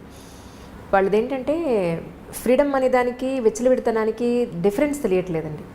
మా అమ్మ పార్టీలకి బర్త్డే పార్టీలకి పంపదు. మా అమ్మ లేదా బయట ఫ్రెండ్స్ ఈరోజు పార్టీ వీకెండ్ పార్టీ చిల్ అవుదామంటే మా అమ్మ పంపదు. లేదా మా అమ్మ హెయిర్ కలర్ వేసుకుంటానంటే వద్దంటుంది. మా అమ్మ నాకు మినిమం ఫ్రీడమ్ ఇవ్వదు. ఒక ఫోన్ వచ్చి నేను లోపలికి డోర్ వేసుకుని మాట్లాడతానంటే మా అమ్మ ఒప్పుకోదు. ఫోన్ వస్తే లోపలికి వెళ్ళి ఎందుకు మాట్లాడాలి, బయట ఎందుకు మాట్లాడకూడదు, మేము అందరూ ఉన్నాం కదా ఇక్కడ ఎందుకు మాట్లాడకూడదు అంటుంది. మా అమ్మ నాకు ఇవ్వాల్సిన మినిమం ఫ్రీడమ్ కానీ లేదు ప్రైవసీ కానీ ఇవ్వట్లేదు. అసలు ప్రైవసీకి ఒక వాళ్ళకి ఇవ్వాల్సిన స్వేచ్ఛకి విచ్చలవిడితనానికి మీ మాటల్లో ఒకసారి అంటే దీనికి ఇప్పుడు మనం మూలఛేదం చేసుకోవాల్సిందే ఈ ప్రశ్నకి సమాధానం చెప్పాలంటే. ఇప్పుడు పార్టీలకు వెళ్ళి చిల్ చేయటము, హెయిర్ కలర్ వేసుకోవటము పిల్లలకి ఎలా తెలుస్తున్నాయి? తమ తోటి వాళ్ళు చేయటం వల్ల ఒకటి, లేదా సోషల్ మీడియా వల్ల. ఇప్పుడు వీళ్ళు ఏదో నెట్లో యూట్యూబ్లో చూడడానికి చూస్తారు, రకరకాల హిందీవి షార్ట్ ఫిల్మ్స్ వీడియోస్ చూస్తుంటారు. అందులో చూసిన దాన్ని కాపీ చేయాలనుకుంటారు అంజలి ప్రధానంగా. ఇప్పుడు మనం యూట్యూబ్లోనే ఇవన్నీ రకరకాల ప్రోగ్రాములు చేస్తున్నాం. ఇప్పుడు దీంతో పాటు మనం ఏదో సంస్కారాలు వీటిని గురించి తెలియజేయాలని మనం అనుకుంటున్నట్టే ఫ్రీడమ్ని తెలియజేసేస్తున్నారు నానా రకాలుగా. ఇంగ్లీష్ వీడియోస్ కానీ హిందీ వీడియోస్ కానీ మీరు చూడండి, ఒక అమ్మాయి అబ్బాయి చాలా ఫ్రెండ్లీగా ఉండటం, వాళ్ళిద్దరూ బెస్ట్ ఫ్రెండ్స్గా ఉండటం కోకొల్లలుగా కనపడతాయి. ఆడపిల్లలు ఇష్టారాజ్యంగా హెయిర్ కట్లు చిన్నవి పొన్నవి బట్టలు వేసుకోవటమే మనం చూస్తాం. ఇప్పుడు మనం చూసిన పిల్ల న్యాచురల్లీ అది కాపీ చేయాలని అనుకుంటుంది. అది జరిగేదే కదా. అక్కడి నుంచి ఓ 10 మంది పిల్లలు చూసారనుకోండి, ఓ 2 పిల్లల తల్లులు కొంచెం ఫ్రీగా ఆలోచించేవాళ్ళు, పిల్లలు ఇష్టారాజ్యంగా పోనీ ఇవాళ రేపు ఫ్యాషన్ అని భావించేవాళ్ళు ఓ 2 చేయనిస్తారు. మిగిలిన 8 మందికి వాళ్ళ మీద ఫ్యాన్సీగా ఉంటుంది. వాళ్ళ ఒక 5-6 కష్టపడి ఎలాగో ఇరికి అందులో జ్వరపడతారనుకోండి, ఓ 2 ఉండిపోతాయి డక్లింగ్స్ వెనకాల. వీటికి ఏమనిపిస్తుంది, ఈ బాతులన్నీ ముందుకు పోతున్నాయి, నన్ను పోనివ్వటం లేదని పేరెంట్స్ మీద ఒక కచ్చా అయిష్టము ఏర్పడుతుంది. ఇప్పుడు ముందు పోతున్న ఈ 8 బాతుల్ని మనం ఏ రకంగా కంట్రోల్ చేయగలుగుతాం? మనం ఎక్కడ కట్ చేయాలి దాన్ని? ఎక్కడ కట్ చేయాలి? ముందు మనం మూలఛేదం చేసుకోవాల్సి వస్తుంది. దీనికి ఇక వేరే మార్గం ఏదీ లేదు. పల్లెటూళ్ళల్లో కూడా ఇందుకు భిన్నంగా లేరు. మీరంటే ఊళ్ళల్లో బాగుందనుకుంటున్నారేమో, నేను ఫ్రీక్వెంట్ పల్లెటూళ్ళు వెళ్తూనే ఉన్నాను కదా, నాకు బాగానే తెలుసు. అక్కడ కూడా ఎప్పుడు ఫోన్లలో ఉండే పిల్లలు, ఎంతసేపు చాటింగ్ చేసే పిల్లలు. మొన్న నేనేదో సినిమాకి వెళ్ళాను, సంవత్సరానికి ఒకసారి వెళ్తాం. సినిమాలో కూడా అమ్మాయి ఫోన్ చేసి నొక్కుతుంది. స్టేటస్ నువ్వు సినిమా థియేటర్లో ఉన్న సంగతి ఎవరికైనా ఎందుకు తెలియచేయాలి? అసలు ఎందుకు? అసలు ఏమిటి అదే పిచ్చి అయిపోయింది కదండి నిజంగానే. ఆ సినిమా ఎన్నిసార్లు అమ్మాయి ఫోన్ మోగుతుందో, పిల్ల నా పక్కన కూర్చున్న పిల్ల నొక్కుతూనే ఉంది. ఇక ఆ చీకట్లో దాని ప్రతిభా విశేషాలు ఏమిటో. అర్జునుడు ఎందుకు పనికిరాడండి వాళ్ళ ముందు? ఎలా టకటకటకటక అసలు ఎంత వేళ్ళకి ఎంత స్పీడో, నా కళ్ళు దాని వేళ్ళని పట్టుకోలేకపోయినాయి. నేను ఓల్డ్ అయ్యాను, అది మరీ యంగ్గా ఉందో. అమిత స్పీడ్, చకచక మెసేజ్ చేయటం, వెంటనే సమాధానం రావటం. సినిమాలో ఉన్నంతసేపు ఆ అమ్మాయి ఏదో ఒక మెసేజ్ పెడుతూనే ఉంది. పక్కన అమ్మాయి ఏం చేస్తున్నావు అని అడిగితే స్టేటస్ పెడుతున్నా. థియేటర్లో ఉన్నానని స్టేటస్ పెట్టాలా? నువ్వు సినిమా చూస్తావు, బజార్ వెళ్తావు, దానికి తోడు మనకి ఇప్పుడు గూగుల్ మ్యాప్ ఒకటి ఉంది. అంటే ఇది కరెక్టో కాదో నాకు తెలియదు, కానీ నేను ఎక్కడికి వెళ్ళినా అది నన్ను ప్రశ్నిస్తుంది, నువ్వు ఫలానా పాన్ షాప్ దగ్గర నుంచి అది నీకు నచ్చిందా అని. ఎగ్జాక్ట్లీ వాళ్ళకి దొరికిపోతున్నావు. అంటే ఒక కన్ను ఎప్పుడు మనల్ని చూస్తూ ఉంటుంది. మనం ప్రపంచాన్ని చూస్తూనే ఉన్నాం. ఇంత ప్రపంచంలో ఉన్న ఇన్ని రకాలు చూస్తున్నప్పుడు పిల్లలు దాన్ని కాపీ చేయాలనుకోవటం చాలా సహజం. ఎందుకంటే పిల్లలు కాపీ చేయటమే వాళ్ళ నేచర్. మనిషే కాపీ జీవి సరిగా చెప్పాలంటే. మనమే నేర్చుకుంటాం కదా, పిల్లలు ఇంకా ఎక్కువ నేర్చుకుంటారు. వాళ్ళు చూసేది ఏం చూస్తారో దాన్ని బట్టే వాళ్ళు అడుగుతుంటారు. ఫ్రీడమ్ ఇవ్వటము ఇవ్వకపోవటం అనేది దట్ పేరెంట్స్ తాలూకు ఉద్దేశాలు. కానీ మీరు మంచి స్కూల్లో చేరుస్తాము, ఇప్పుడు పెద్ద సర్కిల్ వెళ్ళే స్కూల్ అనుకుందాం, మన శక్తికి మించి కూడా ఒక్కొక్కసారి. ఇప్పుడు మిగిలిన వాళ్ళంతా ఒక వేషం వేస్తున్నప్పుడు మన బాతు పిల్లని ఆ వేషం వేయనివ్వకూడదంటే ఎలా కుదురుతుంది? నీకు స్కూల్ కావాలి, వేషం వద్దు అంటే సాగదు. మన లెవెల్ ఆఫ్ దీంట్లో ఉన్నప్పుడు మనకేమనిపిస్తుంది, అబ్బాయి ఇలా మరీ మిడిల్ క్లాస్ లెవెల్లో ఉన్నారు, హై క్లాస్ దాంట్లో చేరిస్తే పిల్లలకి ఎక్స్పోజర్ అదొక పెద్ద పదం. అవును. ఇప్పుడు ఈ ఎక్స్పోజర్ అనేది మంచి చెడు రెండు ఉంటాయి. మనం ఒకదానికి ఒప్పుకుని రెండో దానికి అబ్బాయి నో అనడానికి అసలు కుదరదు. అదే కదా, అది కుదరదు. ఇక అసలు నువ్వు చేయకూడదు. మీరు ఎక్కడ మార్చాలి దీన్ని? నేను అందుకే మూలఛేదం చేయటం ఇది అని చెప్తున్నాను. మీరు ఎక్కడి నుంచి మారాలి? ముందు మారాల్సింది ఎవరు కదా? మరి అలా కాదు. మరి ఇప్పుడు బాగా చదివించాలనే ఉద్దేశంతో ఒక మంచి స్కూల్లో వేద్దాం, మనకి ఇన్కమ్ లేకపోయినా సరే ఏదో కష్టపడి చేద్దామని జాయిన్ చేస్తుంటే చదువు కాకుండా మిగిలిన విషయాలని నేర్చుకుంటున్నారు తప్ప చదువు నేర్చుకుని రావట్లేదు. చదువు నేర్చుకుంటారు. ఇప్పుడు ఇది ఎలా ఉందంటే వర్షం పడాలి, నేను అనుకున్న చోటే నేను ఎక్కడ తవ్వాను అక్కడే పడాలంటే ఎలా కుదురుతుందండి? మన దగ్గర తప్పు లేదు, మనం చేస్తున్నదే పొరపాటు కాదా? అవునా కాదా? అంతేనంటారా? ఖచ్చితంగా. ఇప్పుడు మీరు సూటిగా అడిగారు, సూటైన సమాధానం కావాలంటే మీకు ఇది సూటైన సమాధానం. మీకు వర్షం, మీరు వాన ప్రార్థించి ఒక చిన్న మబ్బుని, ఒక తునకని నేను ఇక్కడ తవ్వాను, నేను ఇక్కడ పదును చేసి పెట్టుకున్నాను, ఇక్కడే వాన కురునైనా అని మనం అడగగలమా? పోనీ అలా అడిగినా కూడా అక్కడెక్కడో పైన పడే మేఘానికి ఎలా కంట్రోల్ ఉంటుంది? చుట్టుపక్కల అన్ని చోట్ల పడుతుంది. అది అన్ని చోట్లకి పడవలసిందే. మీరు కంట్రోల్ చేయాల్సింది ఎక్కడంటే ముందు మనకి అత్యాశలు ఉన్నాయి చూడండి, వాటి దగ్గర కంట్రోల్ చేయాలి. ఏమన్నా హై ఎక్స్పెక్టేషన్స్, గ్రేట్ ఎక్స్పెక్టేషన్స్ని కొద్దిగా మినిమైజ్ చేయాలి, తగ్గించుకోవద్దు. కొంచెం మినిమైజ్ చేస్తే అప్పుడు ఇవి కూడా మినిమైజ్ అవుతాయి. ఇవి మినిమైజ్ అవుతాయి. ఇప్పుడు మన పిల్ల కాపీ చేయడానికి స్కూల్లో మన ఒక పిల్ల ఉంది, ఇది కాపీ చేయడానికి స్కూల్లో ఒక పిల్ల ఉంది అనుకోండి. ఒక పిల్లని పెద్దగా కాపీ చేయరు, ఊరికే కొంచెం సరదాగా ఉంటుంది, ఉత్సాహంగా ఉంటుంది, అలా చేయాలండి. మనం వద్దంటే మానుకుంటారు. ఆ 10 మంది పిల్లల్లో 7 అలాంటి వాళ్ళే అయితే ఈ 3 బాతు పిల్లల్ని మనం కంట్రోల్ చేయలేకపోతాం. మరి 10 ఉన్న చోట జాగ్రత్తగా సెలెక్ట్ చేసుకోవాలి. మీరు సెలెక్ట్ చేసుకునే స్కూల్స్, మనం పిల్లల్ని పంపించే సోషల్ ఎన్వైర్న్మెంట్ ఎలా ఉంది, మన వాళ్ళు ఏం చూస్తున్నారు, దానిని బట్టే పిల్లల ఆలోచన విధానం ఉంటుంది. అంతే. ఈ స్వేచ్ఛ విషయంలో ఏం చెప్తారు మీరు? ఏది స్వేచ్ఛ, ఏది విచ్చలవిడతనం అని అంటే అది ఎలా తెలుస్తుంది? ఇప్పుడు మరి పిల్లలు ప్రైవసీ కావాలంటున్నారు కదా, మాకంటూ ప్రైవసీ కావాలి. ఒక 13 ఏళ్ళు 14 ఏళ్ళు వచ్చేసాయంటే మేము టీనేజర్స్మి, లేదు 18 ఏళ్ళు వచ్చేసాయంటే మేము మేజర్ అయిపోయాం, మాకు ప్రైవసీ కావాలి అంటున్నారు. అప్పుడు పిల్లలతోటి మాట్లాడుకుంటూ ఉండాలి. పిల్లలకి అవసరాలు ఉంటాయి. ఇప్పుడు ఎప్పటిదాకా ఉంటాయి? కనీసం బాగా సంపాదన పరులు అయ్యేదాకా కొన్ని అవసరాలు, సంపాదన పరులు అయ్యాక కూడా మోరల్గా అవసరాలు ఉంటాయి. ఇప్పుడు మనం లవ్ మ్యారేజెస్ తీసుకుందాం ఈ విషయంలో. నేను నా ఇష్టము, నాకు నచ్చింది, నా జీవితము, ఇది నా జీవితం అనే డైలాగ్ మనం బాగా తరచుగా వింటాం. ఈ నీ జీవితం ఎవరో పెళ్లి చేసుకున్న తర్వాత ఏదైనా సమస్య రాగానే వెంటనే అమ్మా నాన్న గుర్తొస్తారు. ఈ అమ్మా నాన్న గుర్తురాని తనం ఉంటే అప్పుడు అది నీ జీవితం అవుతుంది. ఏదైనా సమస్య రాగానే వెంటనే అమ్మా నాన్నలు ఎంటర్ అవుతారు, లేదా వీళ్ళే వెనక్కి వచ్చి పరిగెత్తుకుంటూ వచ్చేస్తారు కదా. వీళ్ళు పరిగెత్తుకొస్తారు, మా అమ్మా నాన్న కూడా అయ్యో పిల్ల సమస్యల్లో ఉందని దగ్గరికి తీసేస్తారు. ఇప్పుడు ఇది మనం చిన్నప్పటి నుంచి అలవాటు చేయాలని నేను అనుకుంటానండి. వాడు ఏదో పడ్డాడు, మా పిల్లాడు కింద పడంగానే వాడిని ఎత్తుకొచ్చేసి వాడిని కదలనీయకుండా నోట్లో అన్నం పెట్టేసి కాళ్ళు కట్టేసి వాడు బాత్రూమ్కి వెళ్తానంటే ఎత్తుకు తీసుకెళ్ళకుండా కుంటాడని వదిలిపెట్టేసి ప్లేట్లో అన్నం కలిపి చేతిలో పెట్టి నీ దారి నువ్వు తిను అని కనుక వదిలిపెడుతుంటే పడిన తర్వాత వాడు ఇప్పుడు తను ఆడుకుని పడ్డాడు, వాడు ఇండిపెండెంట్గా అవటానికి అవకాశం ఉంటుంది. రేపొద్దున ఏదైనా సమస్య వస్తే నేను మళ్ళీ అమ్మా నాన్న దగ్గరికి వస్తే వీళ్ళు చచ్చినట్టు చేస్తారనే నమ్మకాన్ని పిల్లలకి ఇవ్వకూడదు. స్వేచ్ఛ కావాలంటే నువ్వు తీసుకో, ఏ ప్రాబ్లం వచ్చినా నువ్వు నన్ను పిలవకూడదు, నీ అంతటి నువ్వు చేసుకోగలవా? ఓకే, నేను నెలకి ఇంత సంపాదించి చూపించు నువ్వు నాకు, ఏది ఈ పని చేసి డబ్బులు తీసుకో నువ్వు. మొన్న ఒక వీడియో చేసాం ఈ మధ్య, పిల్లలకి పని చేయించి వాళ్ళకి డబ్బులు ఇవ్వండి అంటే చాలా నెగిటివ్, అంటే జనరల్గా నేను అన్ని నెగిటివ్ కామెంట్స్ ఎప్పుడూ చూడలేదు. ఈసారి అప్పుడు పాడైపోరాండి, డబ్బులు చూపిస్తే పిల్లలు పాడైపోరాండి అని చాలా మంది అడిగారు. డబ్బులు చూపిస్తే పిల్లలు పాడైపోతారా? మీరు చూపించే అతి ప్రేమ వల్ల కదా పిల్లలు పాడైపోయేది. డబ్బుతోటి పిల్లలు పాడవరు, వాడి కష్టానికి సరిపడా డబ్బులు తీసుకుంటే కనుక కష్టానికి డబ్బుకి విలువ తెలుస్తుంది, పిల్లలకి ఇండిపెండెంట్గా అవుతారు. మనం ఏం చేస్తున్నాము, వాళ్ళకేమో ఈ రకరకాలు చూపించేసరికల్లా వాడు స్వేచ్ఛ కావాలని కోరుకుంటాడు, కానీ అవసరం వచ్చినప్పుడల్లా అమ్మా నాన్న మీద డిపెండ్ అవ్వచ్చు అనే ప్రాక్టీస్ని మనం చిన్నప్పటి నుంచి అలవాటు చేస్తున్నాం. మిగిలిన దేశాలకి ఇండియాకి ఉన్న డిఫరెన్స్ ఏంటంటే వీళ్ళకి మోరల్గా, మన దగ్గర మోరల్ సపోర్ట్కి పేరెంట్స్ మీద డిపెండెన్సీ అనేది అసలు బై జీన్స్ తరాల వెంబడి మనకు అది ప్రాక్టీస్ అయింది. ఏదైనా కష్టం రాగానే నాన్న అనో అమ్మ అనో ఏడుస్తాం మనం. మిగిలిన దేశాల్లో కొంచెం తక్కువ ఉంది అది.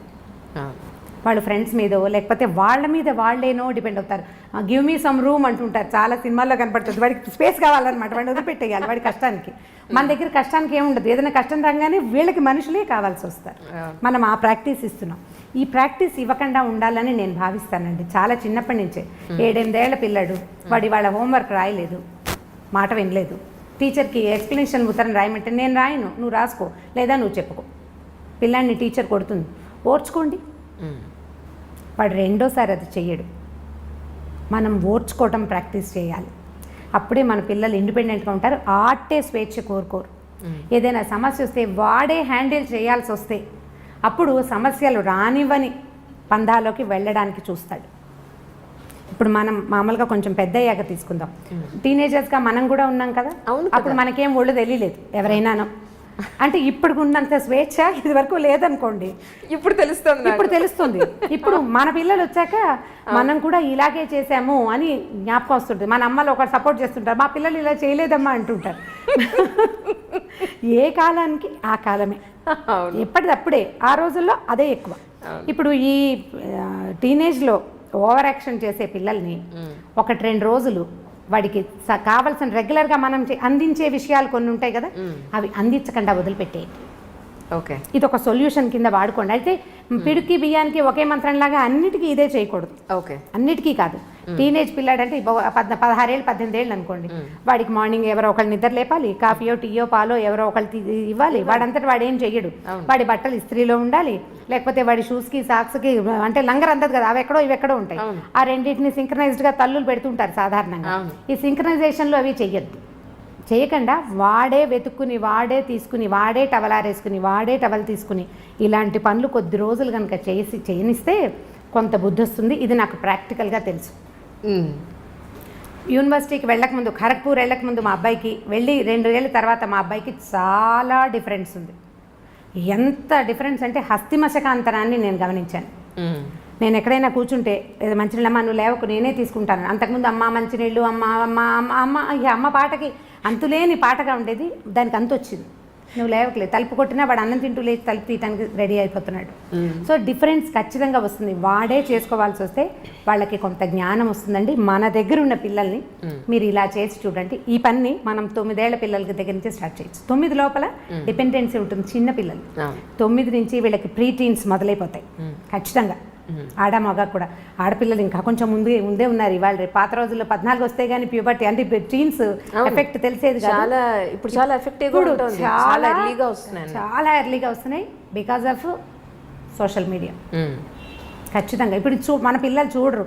మా పిల్లలకి ఫోన్ ఇవ్వమండి అంటారు. ఫోన్ ఇవ్వరు మీరు, దాని ఫ్రెండ్స్ చూస్తారు కదా.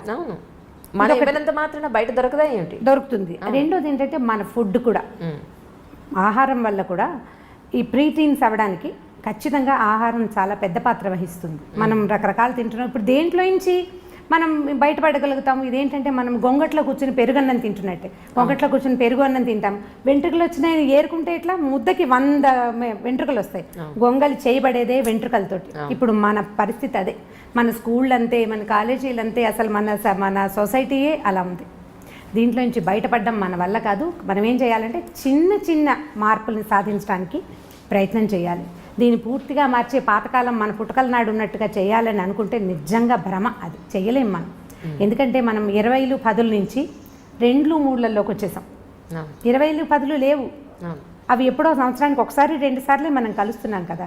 ఈ 2-3 జనాల్లో నుంచి దీన్ని ఎట్లా సాధించగలుగుతాం మనం? ఒక మంచి మాట చెప్పేవాళ్ళు లేరు. ఇంకా మీరు ఈ మాట మీరు అడగండి అని నేను చెప్తున్నాను. కొన్ని ఇళ్లలో ఉన్న పెద్దవాళ్ళు పిల్లలకి ఏ రకంగానూ హెల్ప్ చేయట్లేదని ఎన్ని కంప్లైంట్లు ఉంటాయో. అవును, నేను ప్రతిసారి ఇంట్లో పెద్దవాళ్ళు ఉంటే అని చెప్పగానే మా ఫ్రెండ్ ఒకరు ఫోన్ చేశారు, మీరు ఈ డైలాగ్ చెప్పొద్దు రమ్మగారు, నాకు ఇష్టం లేదు ఇలా మీరు చెప్తుంటే.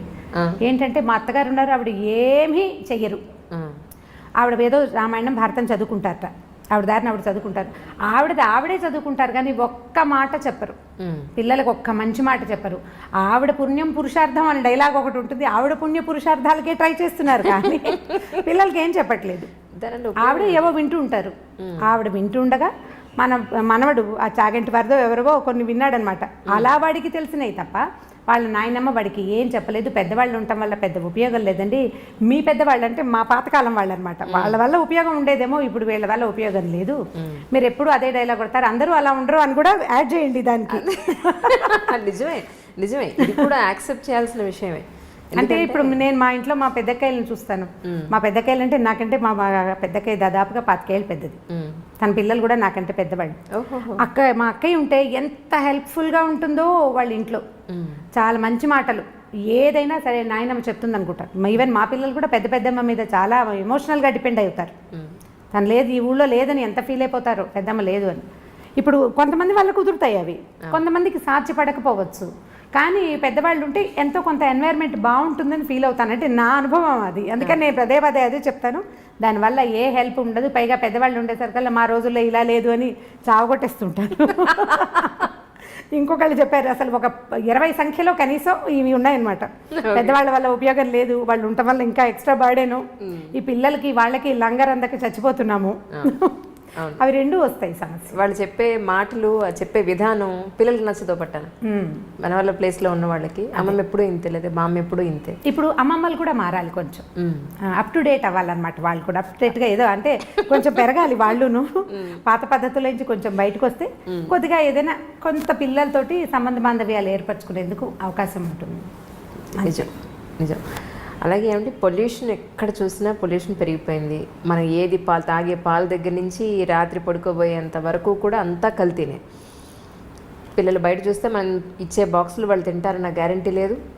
డబ్బులు ఇస్తే ప్రాపర్గా ఏ పళ్ళో లేకపోతే ఇంకోటి తింటారన్న గ్యారంటీ లేదు. ఏం తింటారో మొత్తానికి ఆరోగ్యం చెడగొట్టుకుని అయితే వస్తారు అల్టిమేట్గా. మీరు చిన్నప్పుడు డబ్బులు ఇస్తే పళ్ళు కొనుక్కొని తిన్నారా? మాకు తాండ్ర దొరికేది మా ఊళ్ళో. అదే మీరు చేయలేదు, పిల్లల్ని చేయాలనుకుంటున్నారు. సో వాళ్ళ హెల్త్ విషయంలో ఎలా ఉంటే బాగుంటుంది అనేది, కొంచెం ప్లాస్టిక్ని తగ్గించుకోవాలి మనమే ఇంట్లో. ప్లాస్టిక్ని తగ్గించుకోవటము మనం అంటే ఈ ప్రశ్నలన్నిటికీ మూలాలే ఉన్నాయండి. ప్రతిదానికి ఏ క్వశ్చన్ అడిగినా ఇది మనం మొదలుపెట్టింది మనమేనని ఆన్సర్ వచ్చేలాగా ఉంటుంది. మనం మొదట మానవుడు నిప్పు కనిపెట్టాడు కదా, అగ్ని కనిపెట్టారు. అగ్నితోటి ప్రమాదం ఉంటుందని కూడా తెలుసుకున్నాడు. హ్యాండిల్ విత్ కేర్ కదా. ఇప్పుడు తర్వాత కనిపెట్టిన ప్రతి వస్తువు, మన జీవన సౌలభ్యానికి వాడుకునే ప్రతి విషయము హ్యాండిల్ విత్ కేర్గానే ఉంది. మొదట పొయ్యి పెట్టుకునేవాళ్ళం, ఆ పొయ్యిలు అంటుకుని ఎప్పుడు ఇళ్ళు తగలపడిపోతుండే. మన చిన్నప్పుడు కూడా అగ్ని ప్రమాదాలు చూసేవాళ్ళం. గ్యాస్ స్టవ్ కనిపెట్టారు. బయోగ్యాస్ వల్ల అంత ప్రమాదం కొంచెం తక్కువ, ఎందుకంటే ఎక్కువ ఫ్లో ఉండదు కాబట్టి. కాల్ గ్యాస్ ఎంత సులువు, మొత్తం దేశం అంతా కాల్ గ్యాస్ అందించేసాం. దాంతో ప్రమాదాలు ఎంత ఎక్కువ ఉన్నాయి.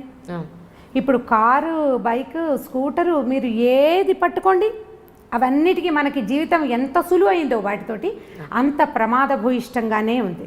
మన సెల్ ఫోన్లు, ఇది వరకు ఎక్కడున్నామో ఎప్పుడో ఒక ల్యాండ్లైన్ ఫోన్ చేస్తే ఒక రకంగా తెలిసేది. ఇప్పుడు అనుక్షణము మనం ఎక్కడున్నామో మనం తెలియజేస్తున్నాము, లేదా అదే తెలుసుకుంటుంది. దాని రేడియేషన్ వల్ల ఎన్ని రకాల సమస్యలు వస్తున్నాయో, సెల్ టవర్ల వల్ల రేడియేషన్లు, దానివల్ల క్యాన్సర్లు, ఇది వరకు ఇన్ని లేవు. ఇప్పుడు మనం ఎక్కడ మానేసుకోవాలి? దేవి మానాలి మనం? ఏవేవి మానగలుగుతాము? ప్లాస్టిక్ మొదట లేదు, దాదాపుగా ఒక 25-30 ఏళ్ల క్రితం రేర్గా బట్టల షాపులో ఒక ప్లాస్టిక్ కవర్ ఇస్తే దాన్ని బహుభద్రంగా దాచేవాళ్ళం. 35 ఏళ్ల నాడు మా బందర్లో దోరడ్లాస్ అనే షాప్ ఉండేది. వాళ్ళ దగ్గర బ్రౌన్ పేపర్ తోటి బట్టలు, బ్రౌన్ పేపర్ కవర్లలో పెట్టేవాళ్ళు. అది వీడు పేపర్ కవర్ పెడతాడు, ఇవి చిరిగిపోతాయి అని మా అక్క ఎప్పుడు విసుకుంటూ ఉండేది. తర్వాత ప్లాస్టిక్ కవర్ వస్తే ఇది హాయిగా ఉందనిపించేది. ఈ హాయి అంత హాయి కాదని, తర్వాత కాలంలో అది మనని కబళించేస్తుందని మనకు ఆనాడు తెలీదు. నిజం. ఇప్పుడు అది ఎట్లా అయింది? ప్లాస్టిక్ ఇక వామనావతారం లాగా ఎక్కడ పడితే అక్కడ త్రివిక్రమావతారం తాల్చేసింది ప్లాస్టిక్. ప్రతి చోట ఉంది కదా, భూమి ఆకాశాలు పట్టకుండా అయిపోయింది. ఏది మనం తీయలేం మన జీవితాల్లో నుంచి. కాబట్టి చిన్న చిన్న విషయాల్లో కనీసం మనం పొల్యూషన్ని తప్పించుకోగలిగితే ప్రయత్నం చేయటమే, అంతకంటే మనం ఏం చేయలేము. ఇందులో నుంచి బయటపడడం మన వల్ల కాదు. సేమ్ గొంగళి పెరుగన్నమే చెప్పుకోవాలి ఇక్కడ కూడా. పొల్యూషన్ నుంచి తప్పించుకోవడానికి ఈజీ మార్గాలు, కార్లు, ఒక కారులో ఒక మనిషి కాకుండా 3-4 పూలు చేయటం, నడవగలిగే దూరాలకి బళ్ళు తీయకుండా నడిచి వెళ్ళటం, లిఫ్ట్లు అవి వాడకుండా ఉండటం, అవన్నీ కూడా ఇప్పుడు ఇండివిజువల్ థింగ్స్. ఇవి సొసైటీకి ఉపయోగపడతాయి. నేను చేస్తాను అనుకోండి, ఒక 5-6 నా చుట్టుపక్కల వాళ్ళు చేయకపోతే ఊరందరిది ఓ దారి, ఉలిపికట్టది ఇంకో దారి లాగా అవుతుంది, నాది ఇంకో దారి. అంతే కదా, అలాగే అవుతుంది. ఇప్పుడు మనం అందరం మాట్లాడుకుని కనుక ఈ ప్రయత్నం చేస్తే కొంత మటుకు బెటర్గా ఉంటుంది. ప్రయత్నం చేయాలి కదా. అందుకని నేను అనుకుంటాను సొసైటీస్లో, అపార్ట్మెంట్స్లో మాట్లాడుకుని ఈ పొల్యూషన్ని పక్కకి తీయడానికి ప్రయత్నం చేయాలేమోనని అనిపిస్తుంది. మనం ట్రై చేయాల్సిందే, లేకపోతే అవదు. దీనికి ఇనిషియేటివ్ ఎవరు తీసుకుంటారు? మళ్ళీ ఈ ఫోన్లు, మళ్ళీ మీటింగ్లు, ఒక మీటింగ్ కూర్చున్నప్పుడు, ఒక చోట కూర్చున్నప్పుడు మళ్ళీ ప్లాస్టిక్ బాటిల్స్లో మంచినీళ్ళు, ఆ తర్వాత ఏమో డిస్పోజబుల్ గ్లాసులు, ప్లేట్లు తెచ్చుకుంటాం మనం. మనమేమో పొల్యూషన్ కంట్రోల్ చేయాలనుకుంటున్నాం, మన దగ్గర ఇవన్నీ ఉంటాయి. ఇప్పుడు గవర్నమెంట్ బోర్డు అన్ని మీటింగ్లు జరుగుతాయండి. ఇక మీటింగ్ అయిన తర్వాత ఆ ప్రాంతంలో ఎన్ని బాటిల్స్, ఎన్ని గ్లాసులు, ఎన్ని ప్లేట్లు, ఎంత చెత్తో, మామూలు చెత్త కాదు. ఇవన్నీ ఎక్కడికి వెళ్తాయి? కష్టం కదా. మనం ఆలోచించి దీన్ని పక్కకు తీయాలి. ఇళ్లలో కనుక చేస్తే బాగుంటుంది అనిపిస్తుంది. ప్లాస్టిక్ని తగ్గించుకోండి, ప్లాస్టిక్ వాడకం, తర్వాత నాన్ స్టిక్ లాంటివి వాడడం అవన్నీ మనంతటా మనం చేసుకుంటే. ఇప్పుడు నేను చేస్తాను సీరియస్గా, మా ఇంటికి వచ్చిన వాళ్ళకి చెప్తాను, వాళ్ళకి నచ్చింది అనుకోండి, అంటే నా వే ఆఫ్ టాకింగ్ వాళ్ళకి నచ్చాలి, ఆ రోజు వాళ్ళ మంచి మూడ్లో ఉండాలి, ఇవన్నీ ఉన్నాయి కదా. ఉన్నప్పుడు మార్చుకుంటారు. ఇవాళ నుంచే అట్లా స్ప్రెడ్ అవుతుంది అంతే. 1:2, 1:3, మళ్ళీ 3:9 ఈ రకంగా వెళ్ళాలి. ప్రయత్నం చేస్తే మన ఇళ్లలో, కనీసం మన చుట్టాల ఇళ్లలో నేను ఇది కొన్ను, ఈ వేరు కొన్ను, ఆ వేరు నేను కొన్ను. యాక్చువల్గా నాకు కూడా మొదట్లో ప్లాస్టిక్ వస్తువులు మంచి సరదా ఉండేది. కొన్నేళ్ల క్రితం ఆ కలర్ఫుల్గా ఉంటే అదే కదా చాలా బాగుంది, క్లీన్గా ఉంది, నీట్గా ఉంది అనిపించేది. ఎప్పుడైతే ఇది మన తినేస్తుంది అని అర్థమైందో ఒక 10 ఏళ్ళుగా నా అంతటి నేను ఏమీ కొనలేదు. వాటంతటా అవి వచ్చినవి ఓ రోజు వాడడం, మళ్ళీ జాగ్రత్తగా తీసి పక్కకు పెట్టడం. ఇది ఏంటంటే హ్యాండిల్ విత్ కేర్ అన్నాం కదా. అవసరమైనప్పుడు అత్యవసర స్థితిలో వాడుకోవటం, లేనప్పుడు దాన్ని రోజువారీ వాడకంలోకి పెట్టకూడదు. ఇప్పుడు మా దగ్గర బోల్ డబ్బాలు ఉన్నాయి, అవన్నీ ఏం చేయాలి, పారేయాలంటే పారేయద్దు, అత్యవసరానికి వాడుకోండి. ఎక్కడికో బయటకు వెళ్తాము, స్పిల్ అవ్వకుండా ఒక పదార్థాన్ని తీసుకెళ్ళాలి, అప్పుడు వాడుకోండి.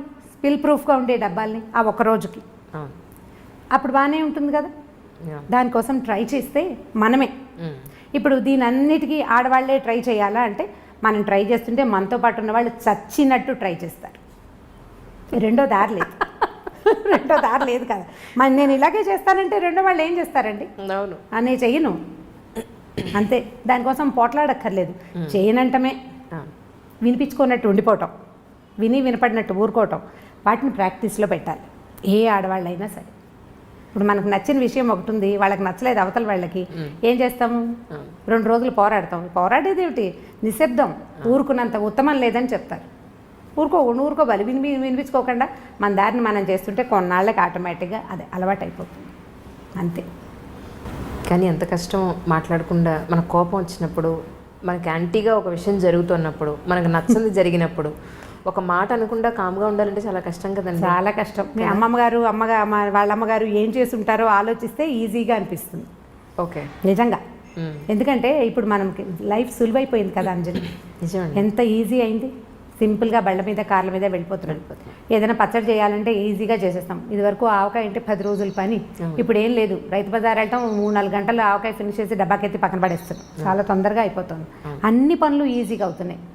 మన అమ్మమ్మల జీవితాలు ఇలా సులువుగా నడవలేదు. చాలా స్ట్రగుల్ అయ్యేవారు, చాలా శ్రమ పడేవాళ్ళు, బోల్డ్ అంతా పని చేసేవాళ్ళు, అలుపు సులుపు లేకుండా ఉండేవాళ్ళు. నిజం, అలుపు లేకుండా ఉండి తర్వాత మరి నెక్స్ట్ డే నడవాలి కదా. ఈ ఒక రోజుతోటి అయిపోలేదు కదా. ఇవాళ బాగా అలసిపోయామంటే మనమైతే 2 గంటలు ఎక్స్ట్రా పడుకుంటున్నాం. పాత రోజుల్లో పడుకుందుకు అవకాశాలు కూడా ఉండేవి కాదు. మంచం ఎత్తేయాలి తెల్లారకుండానే. ఇప్పటి పరిస్థితులు కావు కదా. వాళ్ళని ఒకసారి తలుచుకుంటూ ఉంటే మన ముందు తరం వాళ్ళు ఎంత స్ట్రగుల్ అయ్యారో ఆలోచిస్తే ఇది ఈజీగా అనిపిస్తుందని నేను అనుకుంటాను. నేను మా మదర్ని బాగా తలుచుకుంటా ఆ విషయంలో, మా నాయనమ్మని కూడా.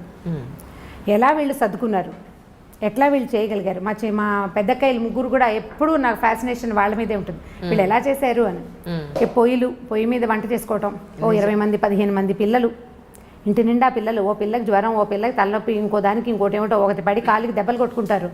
ఇంతమందిని హ్యాండిల్ చేస్తూ నిజము హ్యాండిల్ చేస్తూ అసలు ఇల్లు పెద్ద పెద్ద ఇల్లు, బాత్రూములు ఎక్కడో బాత్రూములు. అవును, ఇప్పుడు బెడ్రూమ్లో ఉండేవి కాదు కదా. బెడ్రూమ్ ఏంటి అసలు ఇంటికి దగ్గర కాదు.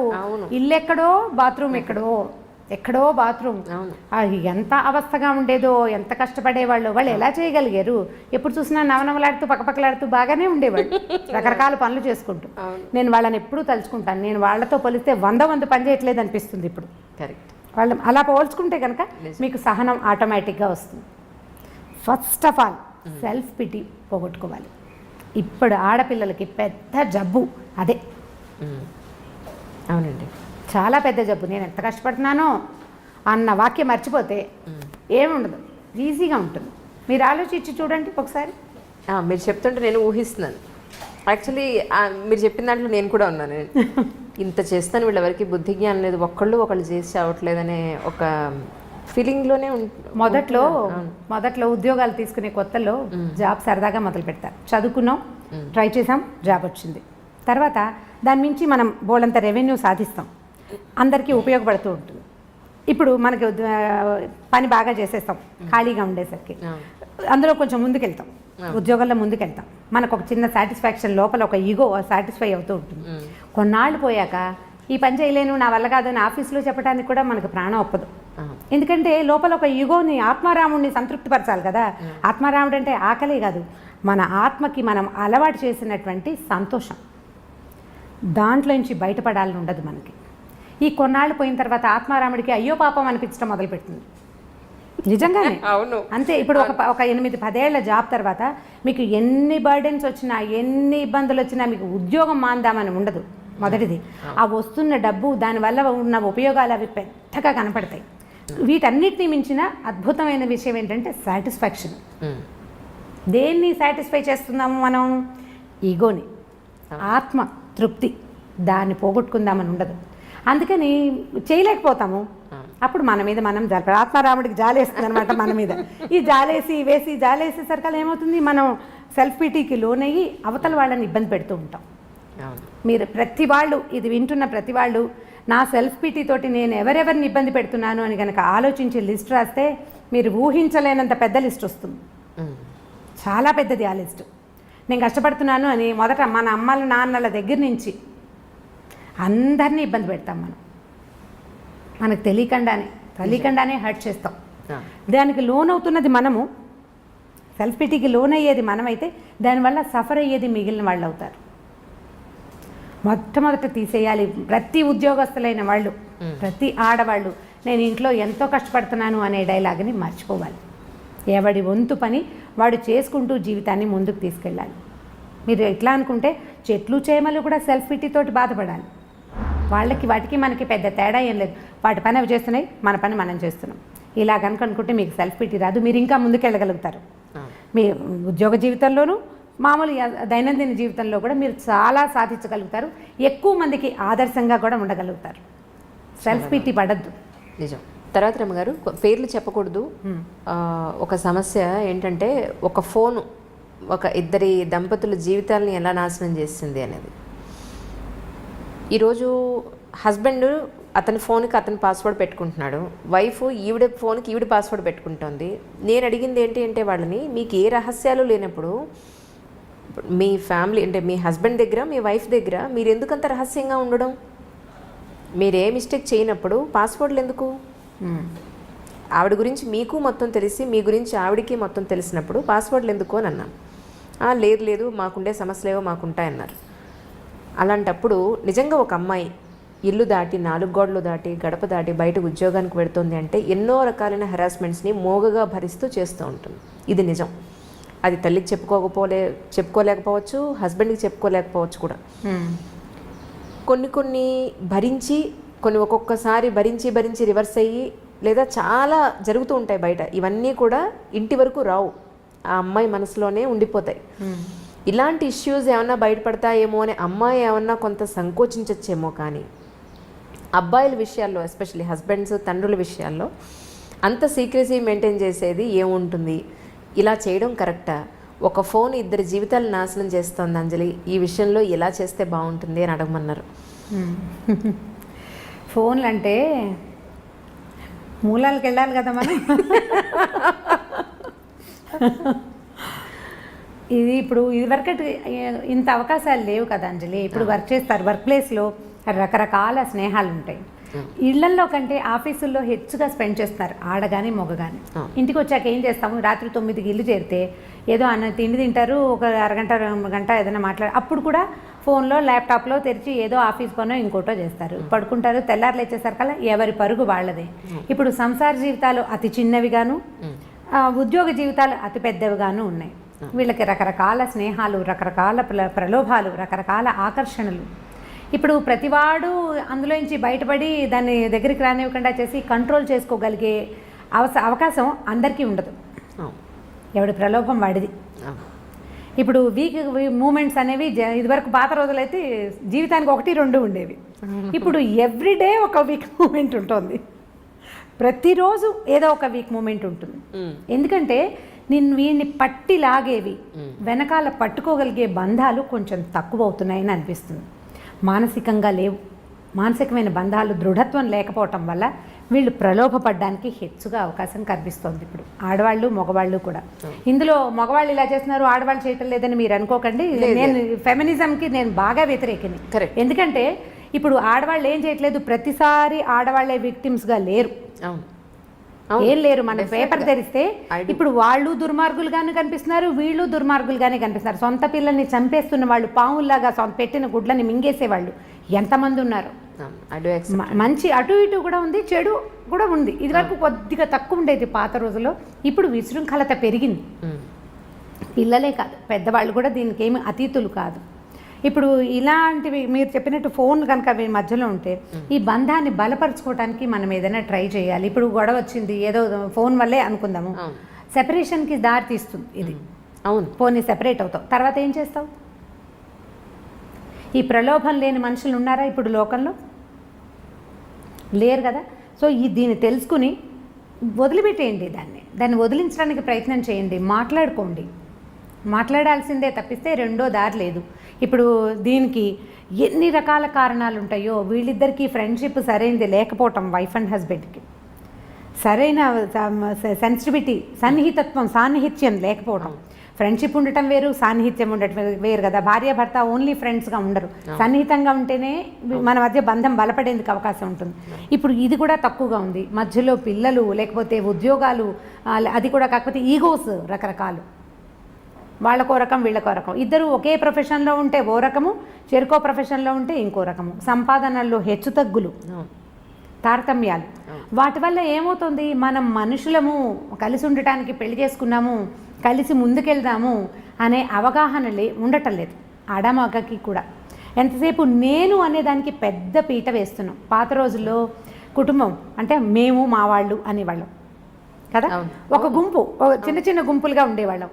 ఈ గుంపు మనము అనేది ఉండేది. క్రమంగా నేను, నా భార్య, నా పిల్లలు వచ్చింది. పెద్ద గుంపు నుంచి చిన్న చిన్న గుంపులు విడిపోయాం మనం. ఓ భర్త, భార్య, భర్త, ఓ 10 మంది పిల్లలు అనుకోండి.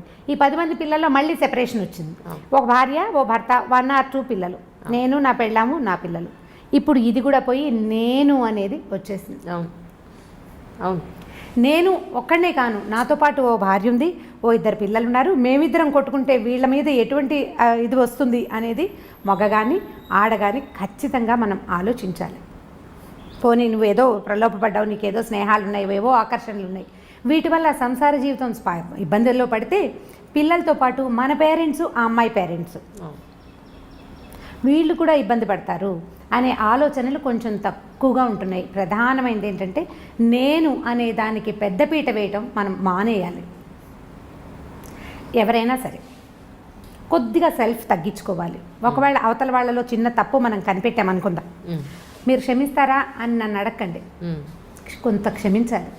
కొంత క్షమాగుణం కనుక మనం అలవర్చుకుంటే ఏదో చిన్న పొన్న తప్పుని లెట్ గో చేయటం నేర్చుకోండి. ఒక చిన్న తప్పు, దీన్ని రిపీట్ చేయొద్దు. మరి ఇప్పుడు మన పిల్లాడు అనుకోండి, మన కొడుకు లేదా మన కూతురు ఏదో పొరపాటు చేస్తారు, ఓ 2 చెంపకాయలు కొట్టి ఏదో తిట్టి ఒక పూట మనం కూడా అన్నం తింటాం మానేసి యథాశక్తి ఏడ్చి ఏం చేస్తాం, పిల్లని వెళ్ళిపో మా ఇంట్లో నుంచి అంటామా? అనం కదా, సర్దు కూరుకుంటాం. దాన్ని బ్రెయిన్లో ఒక పక్కన ఎక్కడో చుక్కలాగా పెట్టుకుంటాం, దాన్ని దాచిపెడతాం. నలుగురు ముందు మా అబ్బాయి ఇలా చేశాడని చెప్తారా మీరు? చెప్పరు, దాచిపెడతారు. మీరు అలాంటి క్షమాగుణం ఆడ మగ అలవర్చుకుంటే కనుక కొంచెం పర్వాలేదేమో అని అనిపిస్తుంది. నీకు తెలిస్తే చాలా ఆగట్లేదు, ఉద్వేగం కష్టంగా ఉంది లోపల, వీడు నన్ను చీట్ చేశాడు లేదా ఇది నన్ను చీట్ చేసిందని మీకు అనిపిస్తోంది కష్టం కడుపులో. దాన్ని ఎవరితోటైనా క్లోజ్ ఫ్రెండ్స్ తోటి, ఆ ఫ్రెండ్షిప్ ఎలా ఉండాలి, నూతులోకి రాయి వేస్తే రాయి నిదానంగా వెళ్ళిపోతుంది అడుగుకి, అలా కూడా రాదు పైకి. అలాంటి స్నేహం ఎవరితోటి ఉందో వాళ్ళతోటి షేర్ చేసుకోండి. ఎంత కష్టమో ఈరోజు అలాంటి స్నేహం, చాలా కష్టం, చాలా కష్టం. మనం ఒక మాట చెప్తే దానికి చిలవలు పలవలు చేసేసి దానికి మసాలా యాడ్ చేసి మళ్ళీ ఎక్కడెక్కడి నుంచో మళ్ళీ తిరిగి మనకే వస్తుంది. అవును, మనం చెప్పిన ఒక సెంటెన్స్ 100 రకాల సెంటెన్సులుగా మన దగ్గరకు వస్తుంది. అవును, దీనికి ప్రయత్నం చేసి చూడండి. ఒకసారి లెట్ గో చేయటం వల్ల, క్షమించటం వల్ల మీకు లైఫ్ ఈజీ అవుతుంది. ఈ సమస్యలు ఉన్నాయి, ఇంటింటా ఉన్నాయి. ఏదో 10 ఇళ్ళకి ఒకటి కాకుండా ఆల్టర్నేటివ్ ఇళ్లలో కూడా కనిపిస్తుంది. ఎవరిని కదిపినా ప్రతిసారి ఇవి ఉంటూనే ఉంటాయి. కొన్ని సంసారాలు అవి ఉన్నా కూడా వాళ్ళు సజావుగా పోతున్నారంటే మనకేమనిపిస్తుంది అంటే లేటెస్ట్ భావజాలంతో, అంటే ఈ తరపు భావజాలానికి నేనైతే ఇలా చేయను, వాడు నన్ను మోసం చేస్తే వాడిని తీసి అవతల పారేయాలి. ఎంతమందిని తీసి పారేయగలం మనం కదా? ఈ ఆలోచన ధోరణి కనుక మార్చుకుంటే ఇంత పెద్ద ఇబ్బంది ఉండదేమో అని అనిపిస్తుంది. సమస్యలు ఖచ్చితంగా వస్తాయి సంసారంలో. అది ఎవరి ద్వారా అయినా, ఎవరి వల్ల అయినా కావచ్చు. అది మరీ పెద్దది అనుకోండి, క్షమించేసి తలోగ్యం ఉండమని నేను చెప్పను, కానీ చిన్న వాటిని వదిలేయచ్చు. పిల్లల్లో చిన్న చిన్న తప్పులు మనం క్షమిస్తాం కదా, అట్లా పార్ట్నర్లో తప్పులు కూడా మనం క్షమించగలిగితే కొద్దిగా చూసి చూడనట్టు ఊరుకుంటే, మాట్లాడకుండా చూసి చూడనట్టు ఊరుకున్నామంటే వాళ్ళు రెచ్చిపోయే అవకాశం ఉంది. మొదటే మాట్లాడుకుని అది మనం సర్దుకుని చూద్దాం కొంతకాలం పాటు. అప్పుడు కూడా ఏమీ సర్దుబాటు అవ్వలేదనుకోండి, అప్పటి సంగతి అప్పుడు చూడొచ్చు. ముందు కొన్ని రోజులు నడుస్తాయి, ఈ లోపల మన పిల్లలు కొంచెం పెరుగుతూ ఉంటారు, పిల్లల వల్ల కూడా కొంత మార్పు రావడానికి అవకాశం ఉంటుంది. కానీ దీనికి ఇదే మార్గం, ఇంకా రెండో మార్గం లేదు, ఇంకేం చేయలేం మనం. దీన్ని స్క్రూటినీ చేయటం వల్ల మనకు వచ్చే ఉపయోగం ఏమీ ఉండదని నేను ప్రగాఢంగా విశ్వసిస్తాను. ఈ విషయాన్ని ప్రధానంగా కడుపులో దాచుకోలేకపోతాం, కష్టంగా ఉంటుంది, దాన్ని షేర్ చేయటమే. లేదా మనకు ఒక పాత మెథడ్ ఉందండి, ఒక మంచి పలక బలపం కొనుక్కోండి, చక్కటిది బాగా రాయాలి అది. అప్పుడు చక్కగా పలక మీద మీకు తెలుగు వస్తే తెలుగులో మీకు నోటికి వచ్చినన్ని తిట్లు రాసుకోండి, తర్వాత పలక చెరిపేయండి. మీరు ఎలా మోసపోయారో కూడా దాని మీద రాయండి. ఒకసారి రాస్తే కచ్చి తీరలేదు అనుకోండి, 2-3 సార్లు రాయండి, తర్వాత మీకు రాయటం పట్ల విసుగొస్తుంది. మొదట రాసిన సెంటెన్స్లు తర్వాత మీరు రాయలేకపోతారు, మెల్లిగా లోపలున్న కచ్చ తగ్గిపోతుంది. నాకు ప్రాక్టికల్గా తెలిసేది, మా ఇంట్లో 2-3 పలకలు ఉన్నాయి. So nice. పేపర్ మీద రాస్తే ఉండిపోతుంది, పలకైతే చెరిపేయచ్చు. పలకలకి ఇప్పుడు బాగా డిమాండ్ రావాలి. పలకలు మీరు బోర్డు మీద రాయాలనుకోండి, ఎక్కడో నిలబడి రాయాలి. పలకేంది, బాత్రూంలో కమ్మోడు మీద కూర్చొని కూడా రాసేసుకోవచ్చు ధారాళంగా. మీకు ఎంత కోపం ఉందో అంత కోపాన్ని ఒకసారి రాయండి, రెండోసారి అవే వాక్యాలు మీరు ఖచ్చితంగా రాయలేరు. నోటితో చెప్పామనుకోండి మాటలు పెరిగిపోతాయి అంజలి, మాటలు పెరిగిపోతాయి. ఎందుకంటే నాలుకకి ఎంత పదునుంటుందంటే ప్రతి వాడిన కొందికి పదును పెరుగుతుంది, వాడిన కొందికి తిట్లు వస్తాయి. మనం చూడండి అబ్యూజివ్ లాంగ్వేజ్ వచ్చేస్తుంది, మంచి భాష రాదు. క్రమంగా మనం ఒకళ్ళ గురించి చెడ్డగా చెప్పామనుకోండి, 10 సెంటెన్సులు మొదటి చెవికి చేరితే రెండో చెవికి చేరేటప్పుడు 12 అవుతాయి. 10 చెవులు మారేసరికి 100-150 అవుతాయి. చివరికి అందులో నానా గోత్రాలు అన్ని తప్పులు కూడా ఉండొచ్చు, ఒక్క నిజం ఉండదు. అదే మనం రాసామనుకోండి, మనకి ప్రధానమైంది చేతికి బ్రెయిన్కి అంత సింక్రనైజేషన్ ఉండదు ఎవరికైనాను. కొన్నిసార్లే రాస్తాం, అన్నిసార్లు రాయలేకపోతాం. పలక కొనుక్కోండి, మీరు ఎవరినైనా క్షమించగలరు, నాది హామీ. అంతే. ఇప్పుడు నమ్మకమే ప్రేమ అంటున్నారు, నమ్మకం లేని చోట ప్రేమ ఉండదు అంటున్నారు. అది కన్న పిల్లల దగ్గరైనా చేసుకున్న హస్బెండ్ దగ్గరైనా ఏ ఇద్దరి సంబంధాల మధ్యలో నమ్మకమే ప్రేమ అని అంటున్నారు. ఒక ఫోన్ చూస్తే కానీ ఒక మనిషి క్యారెక్టర్ తెలియజేయలేకపోతున్నాం ఈ రోజున. ఒక హస్బెండ్ అయినా వైఫ్ అయినా పైకున్న ఆహార్యాన్ని బట్టో చక్కగా పద్ధతిగా ఉంది అని అనుకోవడానికి లేదు ఈ రోజున. లేదు, వాళ్ళ ఫోన్ చూస్తే వాళ్ళు ఏమిటో అర్థమవుతుంది అని అనుకునే స్టేజ్ వచ్చేసింది ఈ రోజున. సో ఇలాంటి పరిస్థితుల్లో మరి అసలు వీళ్ళు ఏం చేస్తున్నారు అని మన పిల్లల ఫోన్లు తీసుకుని మనం చూడకపోతే వాళ్ళు ఏంటో తెలియదు. తీరా చూస్తే మమ్మల్ని అనుమానిస్తున్నావా అంటారు. నిజంగా ప్రేమిస్తే మమ్మల్ని ఎందుకు అనుమానిస్తున్నావు అనే క్వశ్చన్ మళ్ళీ వాళ్ళ నుంచి. తల్లిగా, వైఫ్గా మన భర్త ఏం చేస్తున్నాడు అనేది ఒక ఐవేస్ చూడకుండా, మన పిల్లలు ఏం చేస్తున్నారు అనేది ఒక ఐవేస్ చూడకుండా, అనుమానం అని కాదు, మన జీవితం, మన పిల్లలు, జాగ్రత్త అనేది ప్రతి విషయంలోనూ ఉండాలి. ఒక వస్తువు కొనేటప్పుడే ఈ వస్తువుని ఎలా తోమితే దీని 10 కాలాల పాటు మన దగ్గర ఉంటుంది, ఎక్కడ పెడితే ఇది పగిలిపోకుండా ఉంటుంది అనేది ఆలోచించినప్పుడు మన కన్న పిల్లల్ని జాగ్రత్తగా చూసుకోవాలి, మళ్ళీ పద్ధతిగా పెంచి వాళ్ళని, ఒక అమ్మాయి అయితే ఒక చేతులను, అబ్బాయి అయితే పద్ధతిగా పెంచాలను అనుకుంటాం, ప్రతి తల్లిదండ్రులు అనుకుంటాం. అలాగే హస్బెండ్ విషయంలో ఏం జరుగుతుందో ఒకసారి చూద్దాం అనే దాంట్లో తప్ప మీ ఉద్దేశ ప్రకారం? చూస్తేనే కదా తెలుస్తున్నాయి, తెలిసినప్పుడే కదా మనం ఏదైనా కంట్రోల్ చేయగలం. చూడడమే తప్పంటే చూడడం తప్పు అంటే దాన్ని ఇంకా పూర్తిగా చేసినా కూడా దాన్ని యాక్సెప్ట్ చేసేసి ఉండమని మీరు చెప్పడం. దీని ఆన్సర్ మీరే చెప్పారు. ఒక వస్తువు కొనేటప్పుడు మనం చూస్తాం కదా, అన్ని విధాలా కనుక్కుంటాం. పైగా ఇప్పుడు నెట్లో అయితే మనం ఎన్ని స్టార్స్ వచ్చినాయి, వాళ్ళ కామెంట్స్, దాని మీద ఏదో అంటారు కదా, రివ్యూస్ చూస్తాం. మనుషులకి రివ్యూస్ ఉంటాయా? పైగా వస్తువు ఏ విషయంతో తయారైంది, దేంతో తయారైంది మనకి క్లియర్గా తెలుస్తాయి. మనుషులు రకరకాల సంఘటనల ద్వారా వీళ్ళ పెంపకం జరుగుతుంది.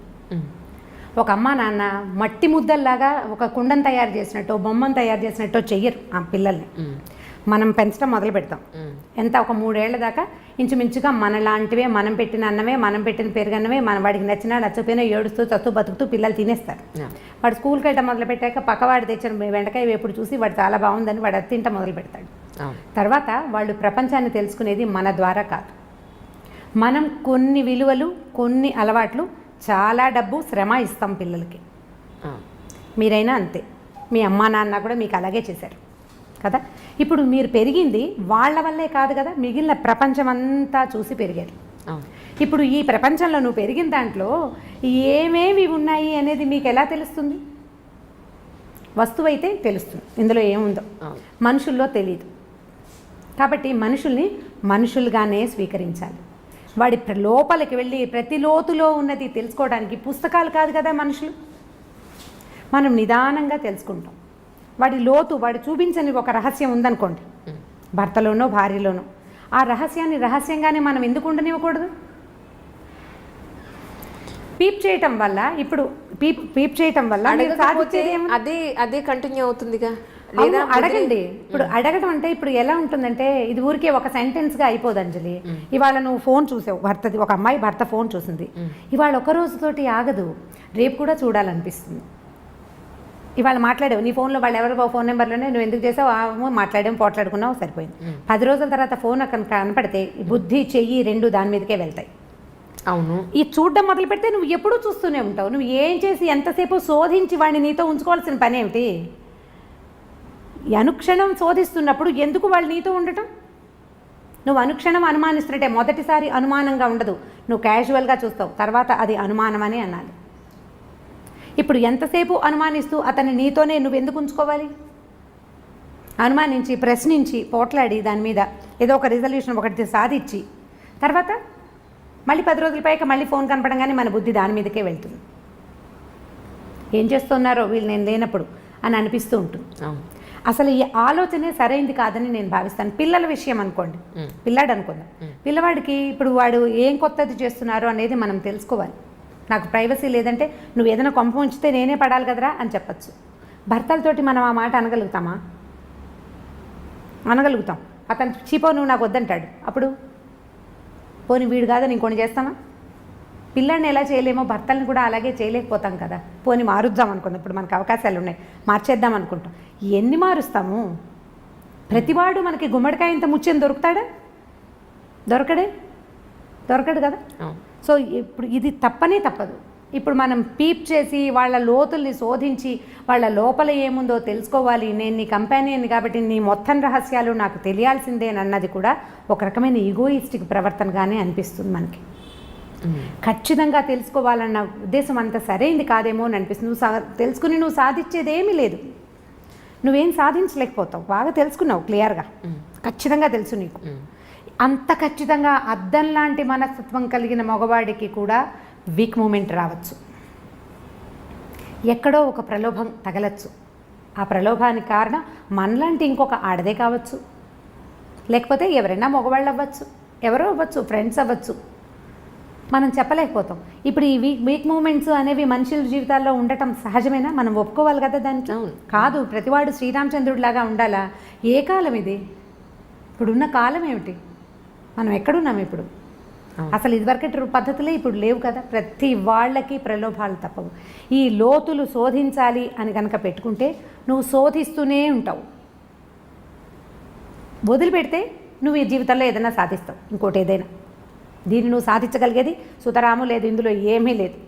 కనుక్కుని మనం ప్రయోజనం ఏం లేదు. సరే, ఇప్పుడు ఒక ప్రాక్టికల్ ఒక అమ్మాయి లైఫ్ కట్టే కొట్టే తెచ్చేలాగా చెప్తాను, మీకు దాని సొల్యూషన్ చెప్పండి. అలా అయితే ఆ అమ్మాయి విలేజ్ నుంచి మామూలు నార్మల్ బ్రాహ్మణ్ ఫ్యామిలీ నుంచి వచ్చి హైదరాబాదు పెళ్లి చేసుకుని హైదరాబాద్ వచ్చింది. ఆ అమ్మాయికి 2 పిల్లలు, వైఫ్ అండ్ హస్బెండ్స్కి 2 పిల్లలు.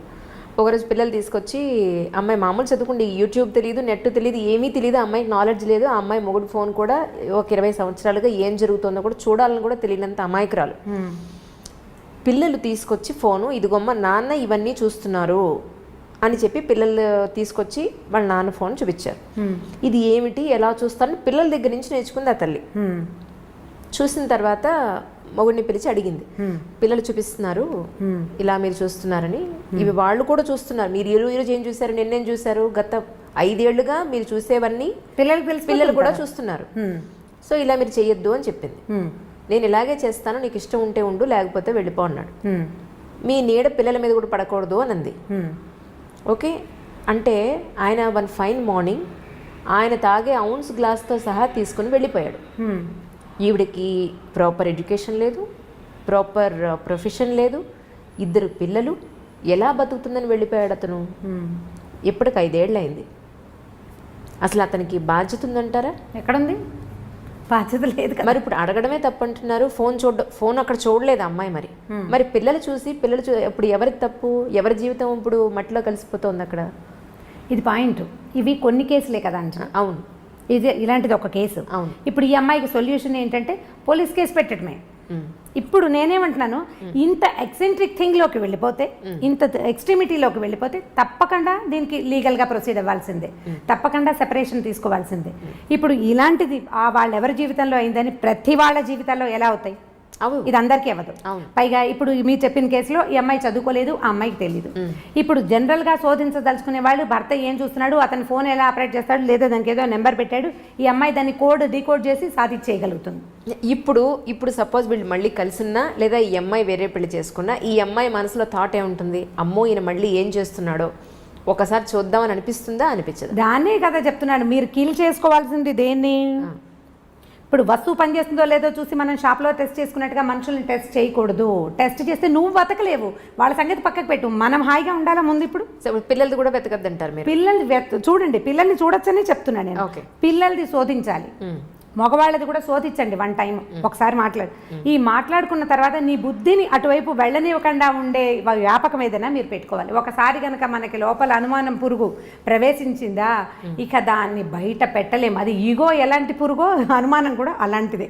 అనుమానం పెనుభూతం అని చెప్పి వాళ్ళు చిన్నప్పుడు, అది పోదు, వదిలిపెట్టద్దు మనని. ఇప్పుడు అనుమానంగా కాదు, యాదృచ్ఛికంగా చూసేవు, దాని మీద సెర్చ్ చేసావు, నీకు తెలిసింది, అతన్ని అడిగేవు, లేదా అతను ఆ మగవాడే అమ్మాయిని అడిగాడు. ప్రతిసారి ఇలా మాట్లాడితే మేము ఏమే చేస్తామా అని వీళ్ళు పోట్లాడతారు. వాళ్ళు అడిగారు, మీరు మాట్లాడుకున్నారు, ఇది చెయ్యొద్దు, ఇలాంటివి పనికిరావు, ఇది రేపొద్దున బయట పెడితే మన పిల్లల జీవితాలు ఇలా అవుతాయని మీరు సాల్తా పాయిదాగా మాట్లాడుకోండి. కొంత దీని మీద అదుపు సాధించండి ఎంతో కొంత. తర్వాత లెట్ గో చెయ్యండి. కానీ ప్రతిరోజు నువ్వు శోధిస్తాను, ప్రతిరోజు నేను ఎక్కడికి వెళ్తున్నాడో స్పై చేస్తాను అంటే అది తప్పు కాదు. దానివల్ల వాళ్ళు తప్పు అమర్యాద కాదు, నువ్వు హాయిగా ఉండవు కదా. అవును, నువ్వు హాయిగా ఉండ, ప్రశాంతత ఏది జీవితానికి? ఇంకా ఇక ప్రశాంతత లేదు. నువ్వు తింటున్నా, పడుకుంటున్నా, ఎక్కడికైనా వెళ్ళినా ఏం కొంప మునిగిపోతుందో. ఇక నీ జీవితానికి స్థిమితమే లేనప్పుడు ఇంకా కలిసి ఉండటానికి ఏమీ అర్థం లేదు. ఇప్పుడు మగవాళ్ళ సంగతి చూద్దాం. ఒకటేదో బ్యాడ్ థింగ్ జరిగింది అనుకుందాం, మిగిలిన గుడ్ థింగ్స్ అన్నీ చిన్నవైపోతాయి కదా. అవును కదా. మనం ఏం చేయొచ్చు, ఈ గుడ్ థింగ్స్ని కొంచెం పెద్దవిగా ఆలోచిస్తే ఈ బ్యాడ్ థింగ్ చిన్నదిగా తోస్తుంది మనకి. సో అల్టిమేట్గా అడ్జస్ట్ అవ్వండి అని చెప్తున్నారు. ఖచ్చితంగా అడ్జస్ట్ అవ్వాల్సింది. ఏమిటి సమస్య తీవ్రంగా ఉంటే వదిలేయండి. ప్రతిసారి ఇదే చెప్తాను నేను, మీరు ఎన్ని ప్రశ్నలు అడిగినా నేను ఇదే చెప్తాను. సమస్య తీవ్రమైతే, నువ్వు తప్పించుకోలేని స్థితి వస్తే ఖచ్చితంగా తెంపేయటమే. ఏదైనా సరే, ఎవరితోటైనా, అటు పెద్దవాళ్ళతో కానీ, పిన్నవాళ్ళతో కానీ, పార్ట్నర్ తోటి కానీ. కానీ చిన్నపాటి సమస్యల్ని భూతద్దంలో నుంచి చూసి దాన్ని బాగా పెద్దది మీరే ఆలోచనల్లో చేసుకుని తెంపుడికి వెళ్ళొద్దు. జాగ్రత్త పడండి. పోనీ నీ జీవితం, నీతో పాటు పిల్లలు ఉన్నారనుకోండి, పిల్లలుంటే మరి వీళ్ళని సరిగ్గా తీసుకెళ్ళాలా? వీళ్ళకు కూడా జీవితం మీద అనుమానం కలుగుతుంది కదమ్మా. మీరు అది ఆలోచిస్తున్నారా అసలు? ఇప్పుడు నాకు అనుమానం కలిగింది అనుకుందాం, ఎవరో ఒక స్త్రీకి భర్త మీద అనుమానం కలిగింది, మగవాళ్ళు ఇంతే ఇంతే ఇంతే ఇంతే, మగవాళ్ళు ఇలాగే చేస్తారని నమ్మితే మోసం చేస్తారు. ఓకే, ఈ పిల్లవాడు మగపిల్లాడు ఉంటే వాడేమనిపిస్తుంది, మగవాడు మోసం చేయొచ్చు అనే భావన మగపిల్లాడికి. ఆడపిల్లలకి మగవాళ్ళు ఎప్పుడు ఇలాగే చేస్తారు కాబట్టి మగ పెదవులని నమ్మకూడదని ఆడపిల్లలకి. మనం ఇద్దరిని చెడగొట్టామా, దీనివల్ల ఇంకో 2 చెడిపోతారు రేపొద్దున. ఎంతమందిని చెడగొట్టినట్టు? పైగా జీవితానుభవాలు ఎవరివి వాళ్ళవే కానీ రెండో వాళ్ళవిగా ఉండవు. మన జీవితానుభవాన్ని మనం చూసి ఆడపడుచులతోటో, అత్తగారితోటో, భర్తలతోటో ఇబ్బంది పడి జీవితం ఇలాగే ఉంటుందని పిల్లలకి ప్రబోధిస్తాం. నీ జీవితం ఉందని నీ తోటి ఉన్న వాళ్ళ జీవితాలు అలా ఉండకపోవచ్చు. అక్క చెల్లెల జీవితాలు కూడా, ఒకళ్ళకి తాగుబోతు మొగుళ్ళు దొరుకుతారు, రెండో వాడు బంగారు కొండ కావచ్చు, రెండో అల్లుడు, మనం చెప్పలేకపోతాం. ఇప్పుడు దీన్ని చూసి ఇది అది ఒకేలా ఎలా ఉంటాయి? మనకి చేతి వేళ్ళే ఒకలా లేవు కదా. ఇప్పుడు మనం ఇంప్రెషన్ ఇవ్వకూడదు కదా. పిల్లలకి అభద్రతా భావాన్ని కలిగించకూడదు. ఇప్పుడు ఒకళ్ళే ఉంటే మీరు కొట్టుకున్నారు, సరే ఏదో సెపరేట్ అయ్యారు అనుకో. పిల్లలు ఉన్నప్పుడు పిల్లల పెరుగుదలతోటి ఇబ్బంది వేరేది. వీళ్ళకి చదువులు ఎట్లాగా, వీళ్ళకి సంపాదన ఎట్లాగా, వీళ్ళని సెటిల్ చేయటం ఎట్లాగా, ఇవన్నీ శేష ప్రశ్నలే. ఇవి కాకుండా వాళ్ళ మనసులు రేపొద్దున ఎలా అవుతాయి అనేది చూడాలి. ఇప్పుడు ఒక భర్త తాగొచ్చి భార్యను కొడతాడనుకోండి, తాగబోతు మొగుళ్ళు దెబ్బలు తినే పెళ్ళాల కథలు కూడా బోల్డ్ చదువుతుండే వాళ్ళం ఇది వరకు. ఇప్పుడు కొంచెం తక్కువ ఉన్నాయి. తను కొడతాడు. ఈ పిల్లలు చూస్తూ ఉంటారు, 3-4 మగ పిల్లలు ఉంటారు. వాళ్ళకి వాళ్ళ అమ్మని రక్షించాలని ఉంటుంది చాలా. తండ్రి మీద అయిష్టం ఏర్పడుతుంది. పెళ్ళాలను బాగా చూసుకోవాలని చిన్నప్పుడు అనిపిస్తుంది. కానీ వాళ్ళు పెళ్ళిళ్ళు అయ్యాక వీక్ మూమెంట్లో పిల్లలు చేతులు ఎత్తేస్తారు. 4 పిల్లలు ఉంటే 3 కనీసం భార్యల్ని కొట్టేవాళ్ళుగా తయారవుతారు. ఒకడే బెటర్గా ఉంటాడు. భార్యల్ని అదుపులో ఉంచడానికి ప్రయత్నం చేస్తారు. ఎందుకంటే వాళ్ళు అదే చూస్తూ పెరుగుతారు. తాగటం తప్పు కాదనిపిస్తుంది. చిన్నప్పుడు అసహించుకుంటారు, చీచీ తాగకూడదని. కానీ కొంచెం పెద్ద అయ్యాక దాని మీద ఏం అదుపు ఉండదు. ఎందుకంటే వాడి సబ్కాన్షియస్లో అది ఫిక్స్ అయిపోయి ఉంటుంది. ఆడపిల్లలు కూడా అత్తవారితో అడ్జస్ట్ అవ్వకపోవడానికి సగం కారణం తల్లులే. ఎందుకంటే వీళ్ళు అత్తగారులు దుర్మార్గులని, ఆడపడుచులు పాపిష్టి వాళ్ళని వీళ్ళు మాట్లాడి పిల్లల బుర్రలో దాన్ని ఫిక్స్ చేసేస్తారు. మన జీవితానుభవం మన పిల్లల జీవితానుభవాలు కావు. సాధారణంగా జరగదు అట్లా. కానీ ఇప్పుడు నేను అవస్థపడ్డాను, నా పిల్లకి తెలియచేయాలి అని అనుకుంటాం. అది ఎలా అంటే పరిగెడితే పడతాం, తడిగా ఉన్న నేల మీద గబగబా నడిస్తే జారి పడిపోతాం అన్నంత కామన్ థింగ్గా మనం వ్యక్తులతోటి సంబంధాలను కూడా జనరలైజ్ చేసేస్తాం. బురదలో నడిస్తే పడతాం కదా, బురదలో నడిస్తే పడిపోతాం. ఇప్పుడు మనం పల్లెటూరు వెళ్ళామనుకోండి, ఎవరైనా పల్లెటూరులో ఉన్నవాళ్ళు, పల్లెటూరు వెళ్ళిన వాళ్ళు దీన్ని అబ్జర్వ్ చేసి చూడండి. ఈ బురదలో నడుస్తూ ఉండగా జారిన గుర్తులు 2-3 చోట్లే కనపడతాయి. పల్లెటూరు వాళ్ళకి బొటన వేలు బురదలోకి గుచ్చి నడవడం ఆటోమేటిక్గా వచ్చేస్తుంది బై ప్రాక్టీస్. కొత్తగా వెళ్ళిన వాళ్ళు లేదా ఏదైనా పాల్మాలిపోయి అంటే ఎక్కడో ఏదో ధ్యాసలో ఉండి నడిచే వాళ్ళే జారుతారు. అందరూ జారి పడిపోరు. మరి జనరల్గా అయితే బురదలో జారి పడాలి కదా, వాళ్ళంతా ఎలా తిరిగేస్తున్నారు?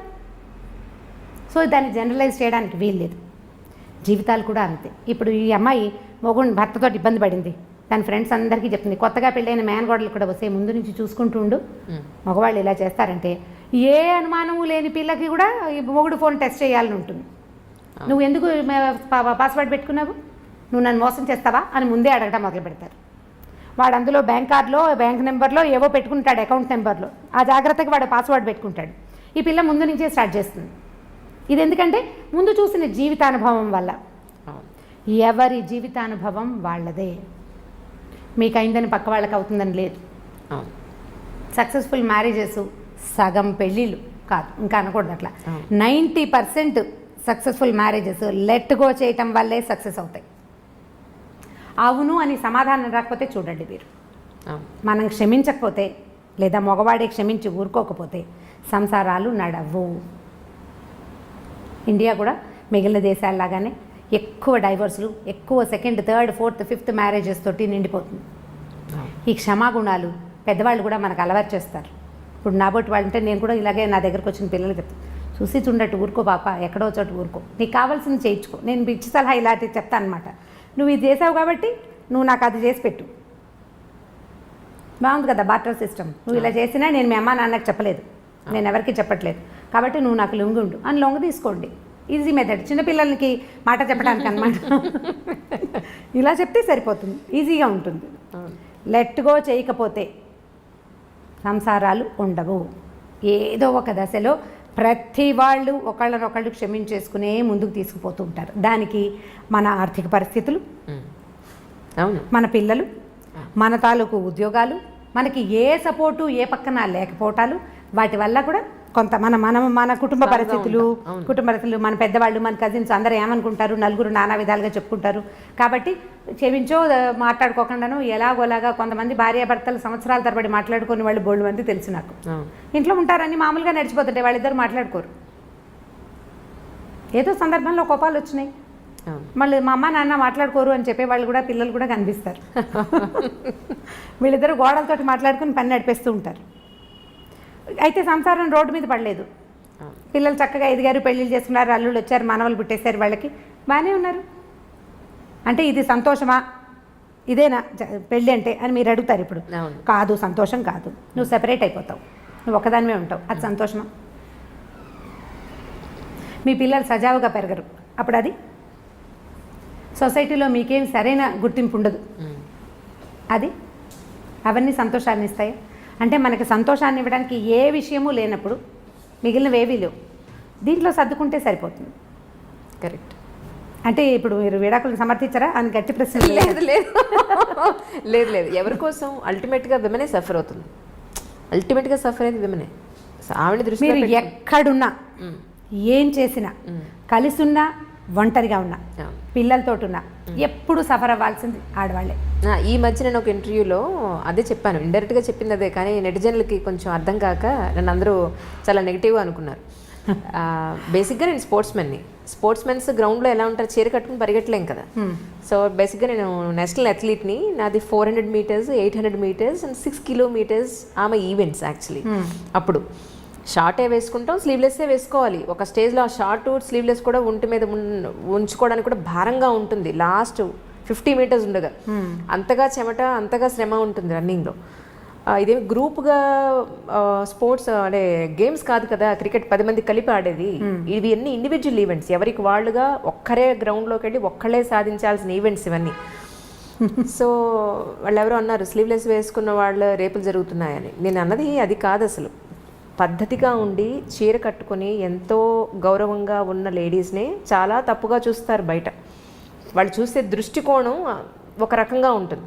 అలాంటప్పుడు ఆ లేడీ డ్రెస్సే మనం అగౌరవంగా చూసే విధంగా వేసుకుంటే అది మనకే కదా హామ్ అన్న పాయింట్లో చెప్తే ఎవరూ సరిగా అర్థం చేసుకోలేదు. నాకు అది కొంచెం బాధ అనిపించింది. ఏంటంటే ఇప్పుడు ఇలా ఉన్నాను, మీరు ఇలా ఉన్నారు, మనల్ని కూడా తప్పుగా చూసే దృష్టికోణం ఉంటుంది, చీరలోను కూడా వల్గర్గా చూసే జనాలు ఉన్నారు. అలాంటప్పుడు మనం ఎలా ఉండాలనేది నా ఉద్దేశం. మనకి మనం కావాల్సినట్టుగా ఉండాలి. మనకి ఎలా ఉంటే కంఫర్టబుల్గా ఉంటుందో అలా ఉండాలి. మనకి మనం సమాధానం చెప్పుకోవాలి కదా. ఇప్పుడు మీరు బట్టల గురించి అంటే మరి పసిపిల్లలవి, చిన్నపిల్లలవి, చిట్టి చిట్టి పాపాయిలవి కూడా రేపులు అవుతున్నాయి కదా. పసిబిడ్డని ఎత్తుకుని ముద్దాడాల్సిన పిల్లల్ని కూడా రేపు చేస్తున్నారు. అది ఏం బట్టలు వేసుకుని వీడిని ప్రవోక్ చేసి ఉంటుంది. అసలు అవి మట్టి పిచ్చి మాటలు. వస్త్రధారణతోటి అన్న మాట అనకూడదు. కాకపోతే ఏంటంటే మనం కాపీ చేయటం మన పద్ధతి. హిందీ వాళ్ళు ఇంగ్లీష్ వాళ్ళని కాపీ చేశారు, మనం హిందీ వాళ్ళని కాపీ చేస్తున్నాం. మనని పల్లెటూరు వాళ్ళు కాపీ చేస్తారు. అంటే అంతే కదా, మన ముందున్న దాన్ని మనం కాపీ చేస్తాం. మన ముందున్న ఒరవడి సరైంది కాకపోతే ఆటోమేటిక్గా కాపీ అవుతుంది. కూల్ షోల్డర్స్, కూల్ ఇవి ఏవో రకరకాల బట్టలు ఉన్నాయి. దానివల్ల మనం సాధిస్తున్నది ఏంటంటే అవధూత లక్షణాలను సాధిస్తున్నాం. దేహాభిమానం లేదనమాట మనకి. మన అవధూతలకు దేహాభిమానం ఉండదు, వాళ్ళు ఎలాగైనా ఉంటారు. ఇప్పుడు మన వాళ్ళ పరిస్థితి కూడా అలాగే ఉంది. ఇప్పుడు బట్టలు చక్కగా వేసుకుంటే ప్రెజెన్స్ బాగుంటుంది అంతే. అవతల వాళ్ళ దృష్టి ఎలా ఉంటుంది, నీ శరీర భాగాల మీద అవతల వాళ్ళ దృష్టి పడుతుంటే నీకు చీదరగా ఉండట్లేదంటే నీకేమీ లేదు, శరీరాభిమానం లేదు అంతే. అది ఎవరి వాళ్ళ ఇండివిజువల్ థింగే కానీ రెండోది కాదు కదా. దానివల్ల ఇవేమైనా జరుగుతున్నాయి అన్నమాట పిచ్చి మాట అండి. అది డ్రెస్ వల్లని కాదు, డెఫినెట్గా కాదు. నా ఉద్దేశం కూడా అది కాదు. కాకపోతే అమ్మాయికి గౌరవం ఏ విధంగా వస్తుంది? ఇప్పుడు ఒక మనిషిని మనం రోడ్డు మీద చూసాము, ఫస్ట్ కనపడేది అమ్మాయి మొహం, అమ్మాయి టాప్ బాటం, బట్టలు, ఇదే మనకు కనిపించేది. ఆ తర్వాత మాట్లాడితే ఆ భాష, దాన్ని బట్టే ఆ అమ్మాయి మీదైనా అబ్బాయి మీదైనా గౌరవం ఉండేది. అయితే ఈ చూసే విధానంలో బయట జనాలు, మనకు సంబంధం లేని జనాలు, ఇప్పుడు నేనే ఉన్నాను, ఎవరో విధానం అనడం అనవసరం, ఇంత షార్ట్ లెంత్ వేసుకొని అప్పర్ బాడీ అంతా బయట కనిపించేలా వేసుకుంటే నన్ను గౌరవంగా చూడాలని అనుకోవడం నేను కరెక్టా? అదే చూస్తారా? అలా కాదు. ఇప్పుడు మన బట్టల వల్ల బట్టలతోటే ఏవి రావు, కానీ బట్టలతోటే కొంత వస్తుంది. ఎగ్జాక్ట్లీ అదే నేను చెప్పింది. అంతే, అనవసరంగా మన మీద 10 మంది చెడు చూపు పడకుండా చూసుకుంటే అమ్మాయిలు చాలా అంటున్నాను, అంతకు మించి ఏం లేదు. ఇక దీనికి చాలా ఎన్లార్జ్ చేసి స్లీవ్లెస్ వేసుకుంటేనే అంటే స్లీవ్లెస్లు ఎందుకు వేసుకోవద్దంటారు? డెఫినెట్గా అందరికీ, అమ్మాయిగా పుట్టిన వాళ్ళందరికీ అన్ని రకాల బట్టలు వేసుకోవాలని ఉంటుంది. డెఫినెట్గా గుడికి వెళ్ళేటప్పుడు ఒక రకంగా తయారవుతాం, పార్టీకి వెళ్తే ఒక రకంగా తయారవుతాం, స్పోర్ట్స్కి వెళ్ళే వాళ్ళు ఇంకొక రకంగా తయారవుతారు. అందరూ ఒకలానే ఉండాలంటే నేను జడేసుకుని స్పోర్ట్స్ పరిగెట్టలేం కదా. డెఫినెట్గా గట్టిగా ముడి వేసాం, నేను చిన్నగానే చేసేసి నేను రన్ చేయగలుగుతాను డెఫినెట్గా. అలాగా ఎక్కడ ఎలా ఉండాలో రోమన్కి వెళ్ళినప్పుడు రోమన్లానే ఉండాలని చెప్తూ ఉంటారు. సో అలా ఉండాలి తప్ప, సో డెఫినెట్గా ఇప్పుడు పబ్లిక్కి ఖచ్చితంగా కొంతమంది అక్కడ దాని ప్రొఫెషన్ ఉన్నవాళ్ళు ఉన్నారు, అక్కడికి వెళ్ళి చీరలు కట్టుకోమని మనము చెప్పం. అదే, సో అలాగా అందరికీ చెప్పేది ఏంటంటే ఎక్కడ ఎలా ఉండాలో అక్కడ ఉంటే బాగుంటుంది. ఇప్పుడు రోడ్డు మీద వెళ్ళేటప్పుడు కాస్త 10 మంది మనల్ని చెడుగా చూడకుండా ఉండే బట్టలు వేసుకుంటే చాలన్నది నా ఉద్దేశం, అంతకు మించి ఏం లేదు. యా, ఇంకొకటి, ఇంతకీ సండే రోజు మీరు షాపింగ్కి వెళ్ళట్లేదు చెప్పండి, విండో షాపింగ్కి. సండే రోజు విండో షాపింగ్కి నెక్స్ట్ గెలేరియో మాల్ వెళ్ళాను నేను. వెళ్ళారా? మొత్తానికి వెళ్ళారు. నేను వెళ్తూనే ఉంటాను. ఓకే. ఎవరితోటైనా వెళ్ళినా నేను పెద్దగా నాకు చాలా అవసరమైన వస్తువులు తప్పిస్తే కొను నేను. ఈవెన్ నేను కూడా అంతే. అయితే నేను బాగా చీరలు పట్టుకుని షాప్కి వెళ్తుండగా ఒక ఆవిడ నన్ను చూశారు, నాకు మొన్న వాట్సాప్లో కూడా పెట్టారు, మీరు బోల్డ్ చీరలు కొనుక్కున్నారు అని. ఇప్పుడు కొత్త ప్రశ్నలు వస్తున్నాయి, మీరు చాలా చీరలు ఎలా కట్టేసుకుంటున్నారు అని. అంటే ఇప్పుడు మీరు అడిగిన ప్రశ్నకి ఇప్పుడు సమాధానం చెప్తాను. భగవంతుడు చాలా కొద్ది మందికి కొన్ని అదృష్టాలు ఇస్తాడు. నాకు భగవంతుడు ఇచ్చిన పెద్ద అదృష్టం, నాకు 7 అక్కయ్యలు ఉన్నారు. నేను నా చిన్నప్పటి నుంచి, అంటే నేను చీరలు కట్టుకోవటం మొదలైనప్పటి నుంచి 18-19 ఏళ్ల వయసు నుంచి, మా పెద్దకై నాకంటే 10 ఏళ్ళు పెద్దది. ఇంతకుముందు చెప్పాను కదా. ఎంతమంది మీ సిస్టర్స్? 8 సిస్టర్స్ మేము. మీతో కలిపా? నాతో కలిపి మేము 8 మంది. ఒక అన్నయ్య ఉన్నాడు మాకు. మొత్తం 9 మంది. మొత్తం 9 మంది. నేను చివరిదాన్ని. ఓహో. నేను సంగీతం క్లాస్కి మా పెద్దక్కయ్య కొత్త చీరలు కట్టుకెళ్ళటం ఎన్నిసార్లు చేశాను. మా అమ్మవి పెద్దక్కవి, మా నాన్నగారు అప్పటికే లేరు. మా మదర్ కొత్త చీరలు సాధారణంగా కట్టుకునేవారు కాదు. చీరలు ఎవరైనా ఆవిడ కొనుక్కున్నా, ఎవరైనా పెట్టినా ఆ చీర నేను కట్టుకెళ్ళిపోయేదాన్ని. ఏదో ఒక బ్లౌజ్ వేసుకుని ఏదో ఒక చీర కట్టుకోవడం. మా పెద్ద పెంచారండి 8 మంది ఆడపిల్లల్ని. ఒక్క ఆడపిల్లల్ని పెంచడమే అసలు చాలా కష్టంగా ఉంది ఈ రోజుల్లో. పాత రోజులు కదా, పాతకాలంలో ఇలా బోల్డెన్ మంది 7 అమ్మాయిలు 6 అమ్మాయిలు బోల్డెన్ మంది కనిపిస్తారు. నా ఏజ్ వాళ్ళు, నాకంటే పైన ఏజ్ వాళ్ళందరూ అలాగే ఉంటారు కదా. మాకేంటంటే మా అమ్మ నాన్న ఒక్కొక్కళ్ళే. మా తాతగారికి బాగా పిల్లలు, బాండ్ ఆఫ్ పిల్లలు ఆయన పాపం. ఆయన పుట్టలేదు. 3 పిల్లలు పుడితే ఒక ఆయన పుట్టగానే ఒక బాబు పోయినట్టున్నారు. మా మేనత్త ఒక 10 ఏళ్ళు వచ్చాక పోయారు. మా నాన్న ఒక్కరే. ఆయనకి చాలా మంది సంతానం కావాలని ఉండేది. మా ఇదొక తర్వాత ఇప్పుడు వైజాగ్లో మా నాన్నగారు ఆంధ్ర యూనివర్సిటీలో ఎంఏ చదవటానికి వెళ్ళారు. ఒకవేళ ఏదైనా చేయించేసుకుంటారేమో వీళ్ళు పిల్లలు కలగకుండా అని ఆడపిల్లలకు రాసిస్తానని బెదిరించేవారు మా తాతగారు. అప్పుడే ఆపేస్తే సరిపోయేది. ఆ తర్వాత ఇన్ని బొమ్మలు వచ్చినాయి, కొత్త బొమ్మలు అంటుండేది మా అమ్మ. మేము మా ప్రధానమైంది అది. పైగా మా కజిన్స్ అందరూ కూడా మేము 6, 7, 8 అలా ఉన్నాం. మా కజిన్స్ అందరూ కూడా ఎక్కువ వాళ్ళే. ఈ పైన పెద్ద అక్కయ్యలు ఉన్నారు కదా, మా అక్కయ్యలు చీరలు కట్టుకునే అలవాటు నాకు చిన్నప్పటి నుంచి ఉంది. ఇప్పుడు కూడా నాకు కుప్పలు తెప్పలుగా చీరలు వస్తూనే ఉంటాయి. కొంచెం నన్ను ఎక్కువ ముద్దు చేస్తారు. మిగిలిన ముద్దు అంటే జనరల్ ముద్దు కాదు, నాతో మ్యాక్సిమం పనులు అందరూ చేయించుకుంటారు. చీరలు మాత్రం వచ్చేస్తాయి. ఓకే. చీరలు వచ్చేస్తాయి. ఏదైనా కొత్త నగ చేయించుకుంటే మా అక్కయ్య ముందు పరిగెత్తుకుంటూ నాకు తెచ్చి మెడలో పెట్టి చూసుకోవడానికి, చూసి బాగుంది అని అనుకోవడానికి కూడా నగలు పట్టుకొచ్చే అక్కయ్యలు ఉన్నారు నాకు. మిగిలిన వాళ్ళకి ఈ అవకాశం లేదు. నేను కట్టుకునే చీరలన్నీ నా సొంత చీరలు కావు. కొన్ని మా అక్కయ్యల చీరలు కూడా కొన్ని కట్టేసుకుంటూ ఉంటాను. ఎక్కువ భాగం అనమాట. 50% ఏదో ఒక అక్కయ్య దగ్గర నుంచి 4 చీరలు, 3 చీరలు అలా వస్తూనే ఉంటాయి. వాళ్ళు నాకు కొనిపెట్టేవి ఎక్కువే, పట్టుకొచ్చి పడేసి ఇవి కట్టుకోవే అని వదిలేసే చీరలు కూడా చాలా ఉంటాయి అన్నమాట. ఎక్కడున్నారండి 7 మీ సిస్టర్స్? 3 అక్కయ్యలు ఇక్కడే ఉన్నారు. 3 కాదు 4 అక్కయ్యలు ఇక్కడే ఉన్నారు. మా పెద్దకయ్య మొన్నటి దాకా ఇక్కడే ఉండేవారు, కానీ విజయవాడ వాళ్ళ అబ్బాయి షిఫ్ట్ అయ్యాడు. రెండో అక్కయ్య బందర్లో ఉంటుంది. మా ఆఖరక్కయ్య అహ్మదాబాద్లో సెటిల్ అయ్యారు వాళ్ళు. తను అక్కడ ఉంటుంది. వస్తే ఇక్కడ నా దగ్గరే స్టే చేస్తుంది. మీ బ్రదర్ అండి? బ్రదర్ మా ఊళ్ళోని చిట్టుకూడూరులో పొలాలు ఉన్నాయి మాకు. సొంత కాలేజీ ఒకటి ఉంది. సో కాలేజ్ చూసుకుంటాడు. సో ఇంకా తను అక్కడే ఉన్నాడు. మేము అక్కడికి వెళ్ళడానికి మాకు ఆసరా అదేనమాట, అన్నయ్య అక్కడే ఉండటం మా ఊళ్ళోనే. అవును. ఇంకోటండి, అసలు ఆస్పీషియస్ డే ఏదైనా వస్తే, ఇప్పుడు ఏమంటారు, గురు పౌర్ణిమ వస్తే సాయిబాబా గుళ్ళని కిటకిటలు ఆడిపోతూ ఉంటాయి. అసలు రోడ్ల మీద ఈ మూల నుంచి ఆ మూలకి మొత్తం లైన్లు కట్టేసి ఉంటారు వాళ్ళు. ఆ రోజు తప్ప ఇంకెక్కడ ఎప్పుడు ఎక్కడ దేవుడు కనపడ్డా అన్నంతగా రోడ్లు బారు తీరిపోయి ఉంటాయి. సో ఇటువంటి భక్తి, దీని భక్త, ఇది పిచ్చ, ఏమంటారు దీన్ని అసలు? పర్వదినాల్లో అన్ని గుళ్ళు కిటకిటలాడుతూనే ఉంటాయి. అన్ని గుళ్ళు, ఇదేదేం లేదు, అన్నీ. అవును. ఇదివరకు పర్వదినాల్లో కొన్ని కమ్యూనిటీస్ వాళ్ళే గుళ్ళోకి వెళ్ళటం అనేది ఉండేది. అంటే నేను అనుకుంటాను, నా ఉద్దేశం, ప్రవచనకర్తలు పెరిగేసరికి ఇదివరకు ఏంటంటే ఏదో హరికథ అని గుళ్ళో ఏదో ఒకళ్ళు చెప్పేవాళ్ళు. అప్పుడు కొద్ది మంది వినేవాళ్ళు, అందులో కొంతే గుర్తుపెట్టుకుని కొద్ది మందే చేసేవాళ్ళు. ఇప్పుడు ఏమైందంటే మనం ఏ దాని చేసినా పొద్దు నుంచి సాయంత్రం దాకా అన్ని రకాల టీవీలలో పెద్దవారు చాలామంది రకరకాల మాటలు చెప్తుంటారు. సో ఇలాంటప్పుడు ఇక్కడికి వెళ్ళాలి అనే మాట మనం పదే పదే వినటం వల్ల, ఇది చేస్తే ఈ ఫలితం దొరుకుతుంది అనేది బాగా ఎక్కువగా తెలుసుకోవటం వల్ల జనాలు ఎక్కువ గుళ్ళకి వెళ్తున్నారని అనిపిస్తుంది. నేను ఏ పర్వదినాన సాధారణంగా గుళ్ళోకి వెళ్ళను నేను. ఎందుకంటే ఇగో ఈ గోల భరించలేకే అనమాట. చాలామంది జనాలు ఉంటారు కదా, ఎందుకు వచ్చిందిలే ఇంత గోల్లో వెళ్తాము అని. ఇది ఇలా అవేర్నెస్ పెరగటం, మనం అవేర్నెస్ గురించి మాట్లాడుతుంటాం కదా.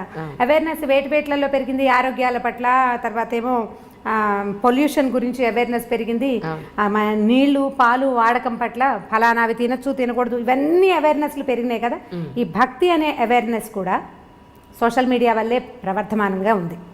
దానివల్లే బాగా తెలుసుకుంటున్నారు జనాలు. గురు పౌర్ణమి నాడు వెళ్తే బాబా గారిది లేదా గురువు తాలూకు గురుగ్రహం తాలూకు అనుగ్రహం బాగా కలుగుతుందని ఇప్పుడు దగ్గరలో ఉండే గురువు తాలూకు దేవాలయాలు ఏమున్నాయో అక్కడక్కడికి వెళ్తారు. అది సహజంగా జరిగేదే కదా. మనం ఎక్కువ తెలుసుకున్నాం అనుకోండి ఆటోమేటిక్గా చేస్తాం. ఫలానా ఫోన్ బాగుంది అని మీరు అడ్వర్టైజ్మెంట్స్ పదే పదే చూస్తే శాంసంగ్ కొనుక్కుంటాం.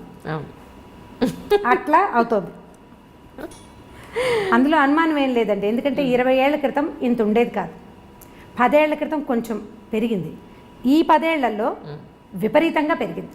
మీరు ఏ పర్వదినాన్ని చూడండి, శ్రీనగర్ కాలనీ వెంకటేశ్వర స్వామి గుడిలో ఉత్తర ద్వార దర్శనం అంటే ముక్కోటి ఏకాదశి నాడు ఆ ఎదురుగుండా ఉన్న సందుల్లో గణపతి కాంప్లెక్స్ వైపు కూడా జనాలు క్యూలో కనిపిస్తారు. అక్కడి నుంచి క్యూగా వెళ్తూ ఉంటారు. అంటే వెంకటేశ్వర స్వామిని తిరుపతి వెళ్ళే చూడక్కర్లేదు, శ్రీనగర్ కాలనీలో చూడొచ్చు, లేకపోతే జూబ్లీ హిల్స్ రోడ్డు మీద ఉన్న వెంకటేశ్వర స్వామి అసలు ఆ గుడి ఇంతే చిన్నగా కనిపిస్తుంది మామూలు రోజుల్లో. ఈ పర్వదినాల్లో మనకి విపరీతంగా పువ్వులతోటి అలంకారం చేస్తారు. ఆ రోడ్డంతా బ్లాకు. ఇక నానావిధ భక్త సమాజాలు అక్కడే ఉంటాయన్నమాట. ఆ ఒక రోజులో చూడకపోతే మనకి బోళ్ళని పాపాలు చేసేసాం. నువ్వు ఏం చెయ్యి ఇది నేను కడిగేస్తుంది, ఎలాంటి పాపాన్నైనా ఇది తొలగిస్తుంది అనే భావం వల్లే భక్తి పెరిగింది. అంతే. రమగారు, ఇది నా ప్రశ్న ఏంటంటే, పెళ్ళికి ముందు ప్రేమ అనేది కనపడుతుంది. ఈ మధ్య నా సినిమాలో కూడా చూసాను, పెళ్లి తర్వాత ప్రేమ అనేది కనిపించదు, బాధ్యతే ప్రేమ అని చెప్పని విన్నది. ఆ మాట నన్ను నిజంగా చాలా చాలా ఆలోచింపచేసింది. ఏంటంటే, పెళ్ళయింది ఒక అమ్మాయికి కొత్తగా అప్పుడే పెళ్ళయింది అనుకుందాం. ఆ హస్బెండ్ నుంచి జనరల్గా ఒక కామన్ అమ్మాయి ఏం ఎక్స్పెక్ట్ చేస్తుంది? సాయంత్రం వచ్చినప్పుడు తనతో చక్కగా ప్రేమగా మాట్లాడాలనో, ప్రశాంతంగా దగ్గర తీసుకోవాలనో, కాసిన పువ్వులు తీసుకురావాలనో, ఇద్దరు కలిసి గుడికి వెళ్ళాలనో, ఇద్దరే కలిసి ఏకాంతంగా ఉండాలనో, ఇవి ఎక్స్పెక్ట్ చేస్తుంది. కానీ రాను ఏదో సినిమాలో లేదా మన ప్రోగ్రాంలో కొత్తగా పెళ్ళైన ఆ ములబాటు ఆ మోజు 1 year ఉంటుంది, ఆ తర్వాత అంతా ఇలాగే ఉంటుంది అన్నట్టుగా ఇక ఆ తర్వాత అంతా బాధ్యతలే కనపడుతూ ఉంటాయి. మళ్ళీ అలాంటి ప్రేమ కనిపించదా అంటే అప్పుడు ప్రేమ లేనట్ట, లేకపోతే పెళ్ళైన తర్వాత ప్రేమ కనపడదా? మీ ఉద్దేశ ప్రకారం ఏమిటి? మీరు 80s ప్రేమ కథలు అడుగుతున్నారు. లేటెస్ట్ కాదు ఇది. మా వాళ్ళదంటే నువ్వు ఇంకా అక్కడే ఉండిపోయావు. నిజం. ఇంకా పువ్వులు తెస్తాడు పెట్టుకునేందుకు. ఏ పిల్ల జడేసుకుంటుందో చెప్పండి? ఒకటి అది జడేసుకోదు, ఉద్యోగం చేస్తుంది. ఒకటి గుడిలోకి వెళ్దాము అనగానే వాడి పిచ్చివాడిలా తోస్తాడు అమ్మాయికి. మీరేం అనుకోకండి, ఇలా ఇప్పుడు జరిగే సంగతి అదే. గుడికి గోపురానికి ఉండదు. వీళ్ళు మాల్స్కి వెళ్తారు, సినిమాలకు వెళ్తారు, కలిసి సినిమాలకు వెళ్ళే పిల్లలు జంటలు, ఇద్దరు కలిసి ఒకటే సినిమా ఏదో ఫేవరెట్ సినిమా పెట్టుకుని చూసే జంటలు కోకొల్లలుగా కనపడుతున్నారు. ఒకళ్ళు క్యాబ్ బుక్ చేస్తారు, ఇంకొకళ్ళు సినిమా టికెట్లు బుక్ చేస్తారు. మీకు ప్రేమలు లేవు అని అనుకోవటానికి వీల్లేదు. పైగా ప్రేమ అంటే ఏమిటి? ఇలా మారిపోయిందా? మారలేదా మరి? అంటే ప్రేమ ఆ రూపంలో లేదు, వేరే రూపంలో ఉంది. అంటే మీరు అనుకునే రూపం, మీరు సినిమాటిక్ 80s సినిమా కథే చెప్తున్నారు మీరు. మీ క్వశ్చనే 80 క్వశ్చన్.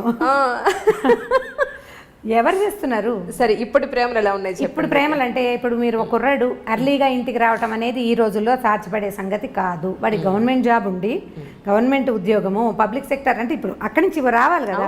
ఇప్పుడు రకరకాల సాఫ్ట్వేర్ ఉద్యోగాలు, రకరకాల హోటల్స్లోవి, లేకపోతే హోటల్ మేనేజ్మెంట్వి, ఈ ఉద్యోగాల వాళ్ళందరి టైమింగ్స్ రాత్రి 9 తర్వాతే కదా. సాయంకాలం 5:30, 6 గంటలకి ఇంటికి వస్తాడు అనుకుందాం ఒక అబ్బాయి. అమ్మాయి ఏం పని పాట చేయదు, ఇంట్లో కూర్చున్న అమ్మాయిలు ఉన్నారా ఇప్పుడు? ఏదో ఒక చిన్నదో పొన్నదో ఉద్యోగం చేయాలనుకుంటుంది. అది చచ్చినో దేవుడా అన్నట్టు వస్తుంది. అప్పుడు వీడు చేతులేసి దగ్గర తీసుకుంటానంటే చచ్చి వచ్చాను ఏమిటి నువ్వు చేతులు వేస్తావు అనరు? అవును అంటారా? అనరా? డెఫినెట్, ఖచ్చితంగా అంటారు. అవును కదా. ఇప్పుడు ఈ 80 ప్రేమ కహాని ఇప్పుడైతే నడవదు. అవును. ఇప్పుడు మనకు నడిచేది ఏమిటంటే వీళ్ళిద్దరూ కొట్టుకు చావకుండా ఉండటమే ప్రేమ. అంతే. ఈ కొట్టుకు చావకుండా ఉండాలంటే నీ ఉద్యోగం టైమింగ్స్ వేరు, నా ఉద్యోగం టైమింగ్స్ వేరు. మీ ఆఫీస్లో హాయిగా ఉంటుంది, మా ఆఫీస్లో కాల్చుకు తింటున్నారు, ఇలాంటి పాయింట్లు. లేదా నీకు ఉద్యోగం, నీకు ఒక 15,000 జీతం పెరిగింది, నాకు 10,000 పెరిగింది, అలాంటి విషయాల మీద పోట్లాడుకోకుండా ఉండి వీళ్ళు పేరెంట్స్ని ఎంతసేపు మధ్యలోకి తీసుకొచ్చి మీరు పెళ్లి చేశారు. ఇది ఇప్పుడు లవ్ మ్యారేజ్ అయితే వేరే కదా అనుకోండి. ఇప్పుడు అరేంజ్డ్ మ్యారేజ్ అయితే అమ్మ నాన్న చేరుతుంటారు కదా మధ్యలో. వాళ్ళని ఎంతసేపు ఏమంటారు, పంచాయతీలకు పిలవకుండా ఉంటే దాన్నే ప్రేమ అనుకోవాలి ప్రస్తుతం. ఏ పంచాయతీ లేదంటే వాళ్ళు ప్రేమగా ఉన్నట్టు. మీకు ప్రేమ అంటే ఇబ్బంది పెట్టకుండా ఉండటము ప్రేమ. అంతేగాని సినిమా చూపించటమో బయటికి తీసుకెళ్ళటమో ఏదైనా తినిపించటమో దాన్ని పూర్తి స్థాయి ప్రేమగా అనుకోవడం మనకి వీల్లేదు. ఇప్పుడు ఇబ్బంది పెట్టకూడదు, సతాయించకూడదు, ఎంతో కొంత హెల్ప్ఫుల్గా ఉండటం, దాన్నే ఈ రోజుల నాటికి ప్రేమని అనుకోవాలనిపిస్తుంది నాకు. ఇప్పుడు అమ్మాయి ఏదో ప్రెగ్నెన్సీ, ఆఫీస్కి వెళ్తుంది, ఎట్లా కష్టపడి వెళ్తుంది, దానికి కొంచెం హెల్ప్ చేయటం, కొంచెం పని చేయటం. ఆ అమ్మాయి వచ్చేసరికి పనులు పేర్చి ఉంచకుండా కొంత పని అయినా చేసి కూర్చోబెట్టి వీడే సరుకులు కొనుక్కొచ్చి అవన్నీ చేయక్కర్లేదు, కొంత హెల్ప్ చేస్తే చాలు. మనం ఎలా తెలుసుకుంటున్నామంటే అడ్వర్టైజ్మెంట్స్లో కూడా అవే కనిపిస్తాయి. అమ్మాయి కాళ్ళు చాపుకొని కూర్చుంటే మొగుడు ఇల్లు వాకిలి తుడుస్తూ కనిపిస్తాడు. అది చూసి వీళ్ళు నువ్వు అలా తుడవట్లేదు అంటే ఎవరు తుడుస్తారు? ఎక్కడైనా జరుగుతుందా అట్లా? ఎక్కడా జరగదు. నువ్వు ఒళ్ళంచకుండా కాళ్ళు చాపు కూర్చుంటే నీకు నార్మల్ డెలివరీ ఎలా అవుతుంది? నువ్వు పిల్లడికి పాలిచ్చి ఎలా పెంచుకుంటావు? నువ్వు 4 పనులు చేసుకుంటేనే బాగుంటుంది. పనులు 4 చేసుకుంటే అన్ని రకాల పనులు చేసి నువ్వు చెయ్యలేని పనికి అతని సహాయం తీసుకోవాలి. చేయగలిగే పనులకి సహాయం తీసుకుని కాళ్ళు చాపు కూర్చోవాలంటే ఏం పద్ధతులు అవి? దాని ప్రేమ అని అనడానికి వీల్లేదు, ఓవరాక్షన్ అని. అంత ఓవరాక్షన్ చేయక్కర్లేదు. ఇబ్బంది పెట్టకుండా ఉండటమే ప్రేమ అని నేను భావిస్తాను. స్టవ్ మీద పాలు పెట్టాం, పాలు పొంగుతున్నాయని హాల్లో నుంచి చెప్పకూడదు. అప్పుడేదో పని చేసుకుంటుంటే మగవాడు వెళ్ళి స్టవ్ ఆపాడండి, అది ప్రేమ. లైట్ ఫ్యాన్ వదిలేసావు అని అనకుండా వీళ్ళు అటు నుంచి వస్తూ లైట్ ఫ్యాన్ వదిలేసి చాలామంది ఏం చేస్తారంటే అక్కడ చూసి వచ్చి హాల్లోకి వచ్చేసి ఆ గదిలో లైట్ ఫ్యాన్ ఎవరి కోసం తిరుగుతున్నాయి అని అడుగుతారు. అవును కదా, దాన్ని ప్రేమ అనరు. ఆపేసి ఫ్యాన్ వదిలేసి వస్తున్నావు, కరెంట్ వేస్ట్ అని క్లాస్ తీయచ్చు, దీని ప్రేమ అనిపించుకుంటుంది. కొంచెం క్లాస్ తీసే ప్రేమ పర్వాలేదు, ప్రైవేట్ క్లాసులు తీసే ప్రేమలు కూడా కొన్ని ఉంటాయి. నువ్వు అన్నీ ఇలాగే చేస్తున్నావు ఈ మధ్య అని వాళ్ళు ఆ పని చేసేసి చెప్పడం. ఇప్పుడు ఇది కూడా చేయకుండా ఏమీ చేయకుండా ఉంటే మాత్రం దాని ప్రేమ అనడానికి వీల్లేదు. ఇంత మాత్రం ప్రేమని ఈ రోజుల్లో ఎక్స్పెక్ట్ చేయొచ్చు. అంతేగాని సినిమాటిక్గా సాయంకాలం అయ్యేసరికల్లా వచ్చేసి మనకు పనులు చేసి పెట్టేసి మన బయటికి తీసుకెళ్ళేసి వాడు ఎంత చచ్చిపోతున్నారు, ఇవాళ రేపు ఉద్యోగాల్లో ఎంత స్ట్రగుల్ అవుతున్నారు, ఉద్యోగాల్లో పోటీ, ట్రాఫిక్లో హడావిడి, ఎంత బాధపడుతున్నారో. పైగా ఎంతసేపు నెల తిరిగేసరికి వచ్చేసే ఈఎంఐలు, ఈ లోన్లు, క్రెడిట్ కార్డులు, అవన్నీ మన వెసులుబాటు కోసం ప్రతి వస్తువు పదునైన కత్తే కదా. క్రెడిట్ కార్డు ఎంత సంతోషంగా ఉండేదో కొత్తల్లో. అది కట్టేటప్పుడు రక్తాశ్రువులు వస్తాయి, రక్తకన్నీరే, మనకి దుఃఖం వస్తుంది, బాబోయ్ ఇదంతా కట్టాల్సి వస్తుంది. వాడికి గీసేసేటప్పుడు గొప్ప సరదాగా ఉంటుంది. మా వాళ్ళని ఎత్తుపట్టు ఏమన్నా ఆల్రెడీ మీకు అనుభవం ఉన్నట్టుంది అదిగో కదా. ఇవన్నీ పదునైన కత్తులు ప్రతిదీను. ఈ కత్తుల్ని హ్యాండిల్ చేయటమే కష్టం. ఇప్పుడు మగవాడు ఒకడు ఉద్యోగం చేసి ఆడవాళ్ళు ఇంట్లో కూర్చుంటుంటే వీళ్ళకి ఏమనిపిస్తుంది, శని ఆదివారాలు సెలవులు రాగానే వీడు మనని బాగా తిప్పేయాలి, అక్కడికి తీసుకెళ్ళాలి, ఇక్కడికి తీసుకెళ్ళాలంటే ఈ 5 రోజులు చచ్చి ఉండి పైగా ఈ వర్క్ అంతా శనివారం రాత్రి లోపల సోమవారం పొద్దుటికొద్ది రిపోర్ట్ అందించేసేయాల్సిన ఉద్యోగాలు ఉంటాయి. వాడు ఏం సరదా పడతాడు పాపం? వాళ్ళు ఎలా సరదా పడగలుగుతారు? ఫ్రీగా ఉండటానికి వాళ్ళకి పెద్దగా అవకాశం లేదు. అసలు మన ఉద్యోగ వ్యవస్థే పరమ దౌర్భాగ్యంగా ఉంది. ఇప్పుడు వర్కింగ్ అవర్స్ బాగుండట్లేదు కదా, వర్క్ కల్చర్లు బాగుండట్లా, వాడు స్ట్రెస్ ఫీల్ అవుతుంటాడు. వాళ్ళు ఏమనుకుంటారు, మగవాళ్ళు ఏమనుకుంటారు, వీళ్ళు మనని రిలాక్స్ చేయాలి, ఆడవాళ్ళ వల్ల రిలాక్సేషన్ రావాలంటే. ఇప్పుడు నేను సినిమాటిక్ మంత్రదండం, ఇది కూడా 80s 70sలో హీరోయిన్లు ఎన్ని కష్టాలైన పడి ఇంటికి వచ్చేసరికల్లా చక్కగా శుభ్రమైన ఇల్లు, తెల్లటి పక్కలు, మల్లె పువ్వులు లాంటి మంచాలు, ఇలాంటివి చాలా చదివేవాళ్ళు చిన్నప్పుడు. అలా మంత్రదండం లాగా చేయటము ఆడవాళ్ళ వల్ల కాదు. సో 70s 80s ప్రేమ కథలు, అప్పట్లో ఉండే ప్రేమలు మనం తెలుసుకున్నవి. మన ఇళ్లలో మనం చూసే మా అంజలి, మీరు ఆలోచించి చూడండి. 80sలో మన అమ్మ నాన్న, 80sలో మనం చిన్నపిల్లలం కదా, మన అమ్మ నాన్న, మన అక్క బావ, మన మామయ్య, మన అత్తయ్య, పోనీ బాబాయ్ పిన్ని, ఇలా సినిమాటిక్గా ఉన్నారా?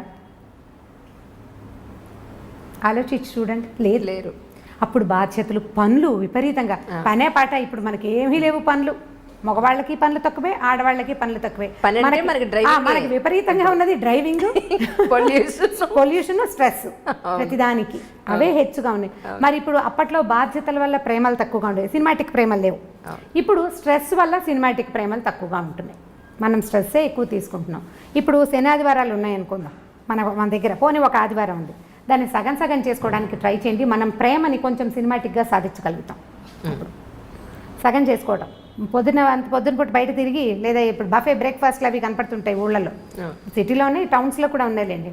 విజయవాడ, గుడివాడ కూడా ఏం తీసుకోలేదు హైదరాబాద్ కంటే. అవి ఆదిలాబాద్లో లేదు కానీ మన నిజామాబాద్ అలాంటి ఊళ్ళల్లో కూడా ఉన్నాయి. పగలు మధ్యాహ్నం దాకా మీరు ఎంజాయ్ చేద్దాం, ఎక్కడికైనా వెళ్దాం, ఎవరింటికైనా వెళ్దాం, గుడికి గోపురానికి వెళ్దాం, సాధ్యమైనంత ప్రేమగా ప్రవర్తించడానికి ట్రై చేసి మధ్యాహ్నం నుంచి మగవాళ్ళని వాళ్ళ వర్క్ వాళ్ళని చేసుకొని ఇస్తే అటే కొట్లాడుకోకుండా మనం కొంత ప్రేమ కథని సాధించగలుగుతాం. ఎంతో కొంత. ఇది కష్టం, చాలా కష్టం అండి. నిజం. పని పూర్తి చేసేసుకోండి తర్వాత నేను బజార్ వెళ్దాము అని పాతకాలపు హీరోయిన్ల లాగా మనము చెప్పలేకపోతాం. రుసరుసలాడుతూ దుమ్ముదుమ్ములాడుతూ ఉంటాం. వారం నుంచి చూస్తున్నాను నువ్వు ఎప్పుడు పని పెట్టుకుంటావు దిక్కుమాలిన ఆఫీసు. అయితే అదే దిక్కుమాలిన ఆఫీసు మనకి అన్నాన్ని పువ్వుల్ని వాటిని వీటిని ఇస్తుందని మనం అనేటప్పుడు మనకు గుర్తురాదు. న్యాచురల్ కదా. నేను చెప్పలేదా నోరు పదునుగా ఉంటుందని. నాలిక బహుపదునైనది. అది ఏమంటుందో దానికే తెలియదు ఒక్కొక్కసారి. ఏమంటున్నామో మనకు అర్థం కాదు కదా. ఉద్వేగం వచ్చేస్తుంటుంది లోపల నుంచి. ఆ వచ్చే ఇరిటేషన్ తోటి మనం ఏదో ఒకటి మాట్లాడతాం. అవన్నీ రేపొద్దున ఆయుధాలుగా మన మీదే సంధించబడతాయి. నువ్వే మానేమన్నా ఉద్యోగం అంటే వెధ ఉద్యోగం మానేసేయి అన్నాం అనుకోండి. ఉద్యోగం సీరియస్గా జాబ్ మానేస్తే అప్పటి నుంచి రోజు బెంగగానే ఉంటుంది. ఎప్పుడు మంచి ఉద్యోగం వస్తుందో అన్న టెన్షన్ కదా. సో ఇది అంత ప్రేమను సాధించలేము మనం. కొద్దిగా ఆలోచించి ఈ రోజులకు సరిపడా పువ్వులు అవి ఎక్స్పెక్ట్ చేయకూడదు. హిందీ సీరియల్స్ మీరు చూసారో లేదో, మేము ఆ మధ్య బాగా చూస్తుండేవాళ్ళం. మా పని మనిషికి చాలా ఇంట్రెస్ట్. రాగానే సీరియల్ పెట్టి అంటుండే. అది చాలా బాగుందని. వాడు ఇంటికి రాగానే కుర్రాడు గులాబీ పువ్వు పట్టుకొచ్చిస్తాడు. రోజు ఏం చేస్తారు మా వారు అంటాడు చెవులో పెట్టుకోమంటున్నాడు. ప్రతిరోజు ఒక గులాబీ మొగ్గ పట్టుకొచ్చి ఇస్తుంటాడు. అంటే బయట నుంచి వచ్చేటప్పుడు పువ్వులు పట్టుకొచ్చి ఇవ్వటం. ఆవిడని శాంతింప చేయాలంటే పువ్వులు పట్టుకొచ్చి ఇవ్వాలి. మా పని మనిషి అడిగేది, అమ్మ మనం ఒక మూర కొంటే సరిపోతుంది, ఈ బంచి ఏ 100 రూపాయలు ఉంటుంది, మూర 10 రూపాయలకి వస్తుంది. తమిళ సినిమాల్లో కనిపిస్తాయి పువ్వులు పట్టుకొచ్చి ఇస్తూ ఉండటం. ఇవాళ రేపు మన సినిమాల్లో చాలా తగ్గిపోయినాయండి. సినిమాటిక్ వేషాలు సినిమా వాళ్ళు కూడా ఇవాళ రేపు వేయటం మనం ఎందుకు మానేశారు. మీరు ఆలోచించండి. నాకు అస్సలు గుర్తులేదు. నేను బాగా ఆలోచిస్తాను. నేను మా చిన్నక్కయ్య దగ్గర ఉండేదాన్ని. మా బావ ఎప్పుడైనా పువ్వులు తెచ్చిచ్చిన సంఘటనే నాకు జ్ఞాపకం రాదు. బాగా ఎంత ఆలోచించిన అవి చూసినప్పుడల్లా అనుకుంటాం మా అక్కయ్యలు బావలు ఏమిటి ఇలా ఎప్పుడు చేయలేదు. ఇప్పుడు ఎలా చేస్తారు? ఇప్పుడు కూడా చేయరు కదా. అది చేయలేం. ఓకే. అవి కేవలం సినిమాటిక్ థింగ్సే. అప్పుడప్పుడు ఒక్కొక్కసారి జరుగుతాయి జీవితంలో. బట్ సినిమా అదే ఇప్పుడు మన దగ్గర అయితే క్యాండిల్ లైట్ డిన్నర్కి తీసుకెళ్తాము, డిన్నర్లకు తీసుకెళ్ళి ఇంకెక్కడికో తీసుకెళ్తాము, ఇంకేదో చేయటం. All cinematic you know. అంతే. నిజంగా అండి. అవి ఒకవేళ చేసినా కూడా ఏమిటో విచిత్రంగా విడ్డూరంగా జరగకూడని సంఘటన ఏదో జరుగుతున్నట్టు అలా అనిపిస్తుంది.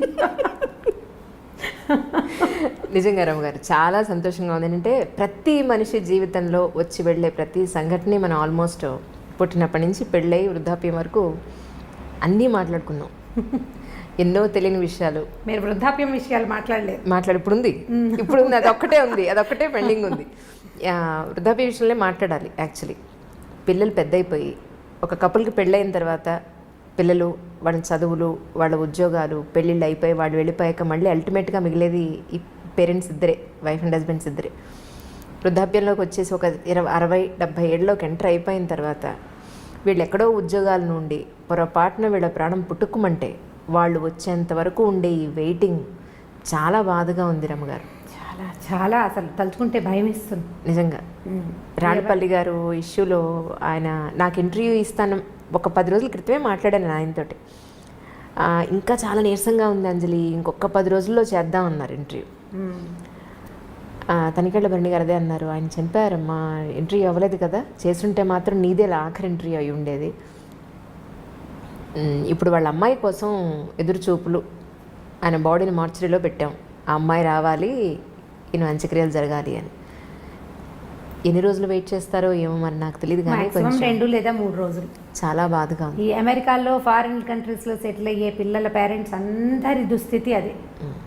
ఇప్పుడు ఇదివరకు అనేవాళ్ళు ఎలా బతికామనేది కాదు, ఎలా పోయామనేది ఇంపార్టెంట్. బతకటం ఒక రకమైన బతుకు అనుకోండి, ఎట్లా కొట్లా. ఈ చనిపోయిన తర్వాత అసలు ఇలాంటి మాటలు మాట్లాడడానికి కూడా కష్టంగానే ఉంటుంది. వాళ్ళ పిల్లలు రాలేదు అంటే ఆ బాడీని ఇంట్లో పెట్టుకునేందుకు వాళ్ళు చివరి క్షణం దాకా జీవించిన ఇంటికి ఇక దాన్ని ఉంచకూడదు. ఇలాంటి దుస్థితి ఎవరికి రాకూడదు అనిపిస్తుంది. మా కజిన్స్లో చుట్టాల్లో చుట్టుపక్కల ఎదురుగుండా ఇళ్లలో అసలు మేము ఉన్న లైన్కి రాళ్లపల్లి గారి ఇంటి పక్కనే బిల్డింగ్లోనే ఉండేది. ఈ ఎదురుగుండా లైన్ అసలు వృద్ధాశ్రమాలు అంజలి. అవి అందరి ఇళ్లలోనూ ఓన్లీ పెద్దవాళ్లే ఉన్నారు. పిల్లలందరూ ఫారిన్లో సెటిల్ అయ్యారు. ఈ పెద్దవాళ్ళు ఓపికగా ఉన్ననాళ్ళు సంవత్సరం వెళ్ళొస్తూనే ఉంటారు. 6 నెలలు ఉండొస్తారు, 6 నెలలు ఇంటికి వచ్చి ఇక్కడ ఉంటుంటారు. ప్రతి సంవత్సరం లేదా సంవత్సరం 2 ఏళ్ళు ఉండిపోయి మధ్యలో ఎప్పుడో ఇక్కడికి వచ్చినప్పుడు వీళ్ళల్లో ఒకళ్ళు పోతే రెండో వాళ్ళ పరిస్థితి వర్ణనాతీతం. వీళ్ళు ఏం చేయాలో తెలీదు, ఇక్కడ ఎవ్వరు ఉండరు, ఏ ఆసరం ఉండదు. ఇలాంటప్పుడే కదా మోరల్ సపోర్టు, పిల్లల సపోర్టు కావాలి. ఒంటరిగా దిక్కులేని పక్షుల్లాగా అయిపోతారు. వాళ్ళు వచ్చేదాకా ఈ బాడీ, ఈ శరీరాన్ని ఇంట్లో ఉంచలేం కదా, ఉంచే అవకాశం లేదు. అసలు మార్చురీలు ఎందుకున్నాయిరా అనిపిస్తే ఇగో ఇలాంటి దానికోసం ఉన్నట్టు అనిపిస్తుంది. వీళ్ళని అక్కడ ఉంచటం, ఈ రెండో రోజుకే సాయంకాలానికే అవసరం మారిపోతుంది కదా మన పరిస్థితి. ఈ మారిపోయే పరిస్థితిని అవాయిడ్ చేయడానికి అక్కడెక్కడో పెడితే కనీసం పోయినప్పుడు ఒక ఇద్దరు వాళ్ళ పక్కన కూర్చొని ఏడ్చే పరిస్థితి కూడా లేదు కదా, అది కూడా లేదు. వీళ్ళు ఇంట్లో ఉండిపోతారు. కానీ వీళ్ళు ఏడిస్తే వీళ్ళని ఓదార్చడానికి కూడా ఎవరు మనుషులు లేరు, పిల్లలు లేరు, ఎవరో వస్తారు చుట్టాల పక్కలు ఉన్నవాళ్ళు. మా ఎదురింట్లో చూశాను నేను ఇలాంటిదే. రాళ్ళపల్లి గారు పాపం ఆయన అక్కడ దిగి కారెక్కి వెళ్తుండేవారు ఎక్కడికైనా. నాకేం ప్రత్యక్షంగా వారితో పరిచయం లేదు, కానీ పక్కనే కదా బిల్డింగ్, దిగి వస్తుంటే చూస్తుండేవాళ్ళు. ఇప్పుడు వాళ్ళ అమ్మాయి వచ్చేదాకా ఆగాల్సిందే. ఎవరైనా ఇదే పరిస్థితి. ఈ అమ్మ నాన్నలు పెద్దవాళ్ళు అయ్యాక ఫారిన్లో సెటిల్ అయ్యే పిల్లలు ఆలోచించాలి దీని గురించి అనిపిస్తుంది నిజంగా. ఇప్పుడు వాళ్ళు పిల్లలు ఒక చోట ఉంటారు, వాళ్ళ పిల్లలు కూడా రేపు ఒక చోట. అంటే దీనికి పెద్ద ఇంపార్టెన్స్ ఇవ్వని మనస్తత్వాలు ఉన్నాయి అనుకోండి, అదేం పెద్ద ఇదేం కాదు. కానీ మనము ఆ స్థితిలోకి వచ్చాక కానీ కొన్ని విషయాలు మనకు అర్థం కాదు. మనం ఆ పరిస్థితిలోకి వెళ్తే కానీ అర్థం కాదు మనకి. ఇప్పుడు అర్థమయ్యాక మనం చేతులు కాలేక ఆకులు పట్టుకున్నట్టుగా అప్పుడు ఇంకా చేయగలిగేది ఏమీ లేదు కదా. కొంచెం ఆ పేరెంట్స్ పెద్దవాళ్ళు అయితే పిల్లలు ఇండియాలో ఉండి అంటే లేదా వాళ్ళు ఎక్కడుంటారు అక్కడే ఉండటం, లేదా వీళ్ళని తమ దగ్గరే ఉంచుకోవటం లాంటిది ఏదైనా చేస్తే బాగుంటుందేమో అనిపిస్తుంది. వీళ్ళు అక్కడ ఇమ్మడలేకపోతారు పాపం, వీళ్ళు అక్కడ ఉండలేకపోతారు. వీళ్ళ ఎన్వైర్న్మెంట్ ఒక అలవాటు పడి ఉంటాం కదా ఇది. అందుకని వీళ్ళు ఇక్కడ ఉండటం, వాళ్ళు బయట ఎక్కడో ఉండటం. ఈ బయట కంట్రీస్లో సెటిల్ అవ్వటం పిల్లలంటే ముందంతా భలే సరదాగా ఉంటుంది. అంటే వీళ్ళు నడి వయసులో ఉండగానే పిల్లలు బయటికి వెళ్ళిపోతారు, రకరకాల వస్తువులు పంపిస్తారు, బోల్డ్ డబ్బు వస్తుంది. అంతకుముందు చిన్న డబల్ బెడ్రూమ్ ఇళ్లలో ఉండేవాళ్ళు పెద్దగా లావిష్గా పెద్ద పెద్ద ఇళ్ళు కొనుక్కుంటారు, ఓ వంట మనిషిని పెట్టుకుంటారు. చాలా ఇళ్లలో కనపడుతుంది సహాయానికి. అక్కడి నుంచి ఓ పని మనిషిని ఎవరినో పెడతారు, అక్కడికి ఇక్కడికి ట్రిప్పులు వెళ్ళొస్తారు, పిల్లలు ఫ్లైట్లు బుక్ చేసేస్తారు, వెళ్తూ ఉంటారు. ఓపిక సడలని అంతకాలము బాగుంటుంది, చాలా ఎంజాయ్ చేస్తారు జీవితాన్ని పిల్లలు. బయట అందరూ కాదు, 80% ఇళ్లలో జరుగుతుంది ఇట్లా. కొన్ని ఎక్సెంటిస్ ఏవో చిత్రమైన కేసులు జరుగుతాయి, అసలు పట్టించుకొని కొడుకులు ఉన్న వాళ్ళు కూడా కనిపిస్తుంటారు, కానీ లోకసహజంగా జరిగేది. వీళ్ళ ఓపిక తగ్గి ఈ ఇద్దరిలో ఒకళ్ళు దాటిపోయే స్థితి వచ్చినప్పుడు అప్పుడు వస్తుంది సమస్య. కరెక్ట్. ఇప్పుడు ఇంతకాలం ఎంజాయ్ చేసి పిల్లల్ని ఏమంటారు, మీరు మమ్మల్ని వదిలిపెట్టి వెళ్ళిపోయారు, దూరాన్ని ఉన్నారు అని అనలేకపోతారు. వాళ్ళ కోసం వీళ్ళు వెయిట్ చేయాల్సే వస్తుంది. ఇప్పుడు ఒక మంచి ఒక చెడు అవునండి పక్కనే ఉంటాయి కదా. ఈ పక్కనే ఉండటంలో ఈ పిల్లలు ఫారిన్ కంట్రీస్లో ఉండటం, భార్యాభర్త ఇక్కడ మిగిలిపోవటం ఒక లైన్గా జరిగిపోతూనే కనపడుతుంది. అసలు ఇదివరకు అక్కడక్కడ కనపడేది, ఇప్పుడు ప్రతి ఆల్టర్నేట్ ఇంట్లోనూ ఒక సమూహంలో సగానికి పైగా ఇలాంటివే ఉన్నాయి. మా అక్కయ్యల పిల్లలు కూడా మగ పిల్లలు ఫారిన్లో ఉన్నారు.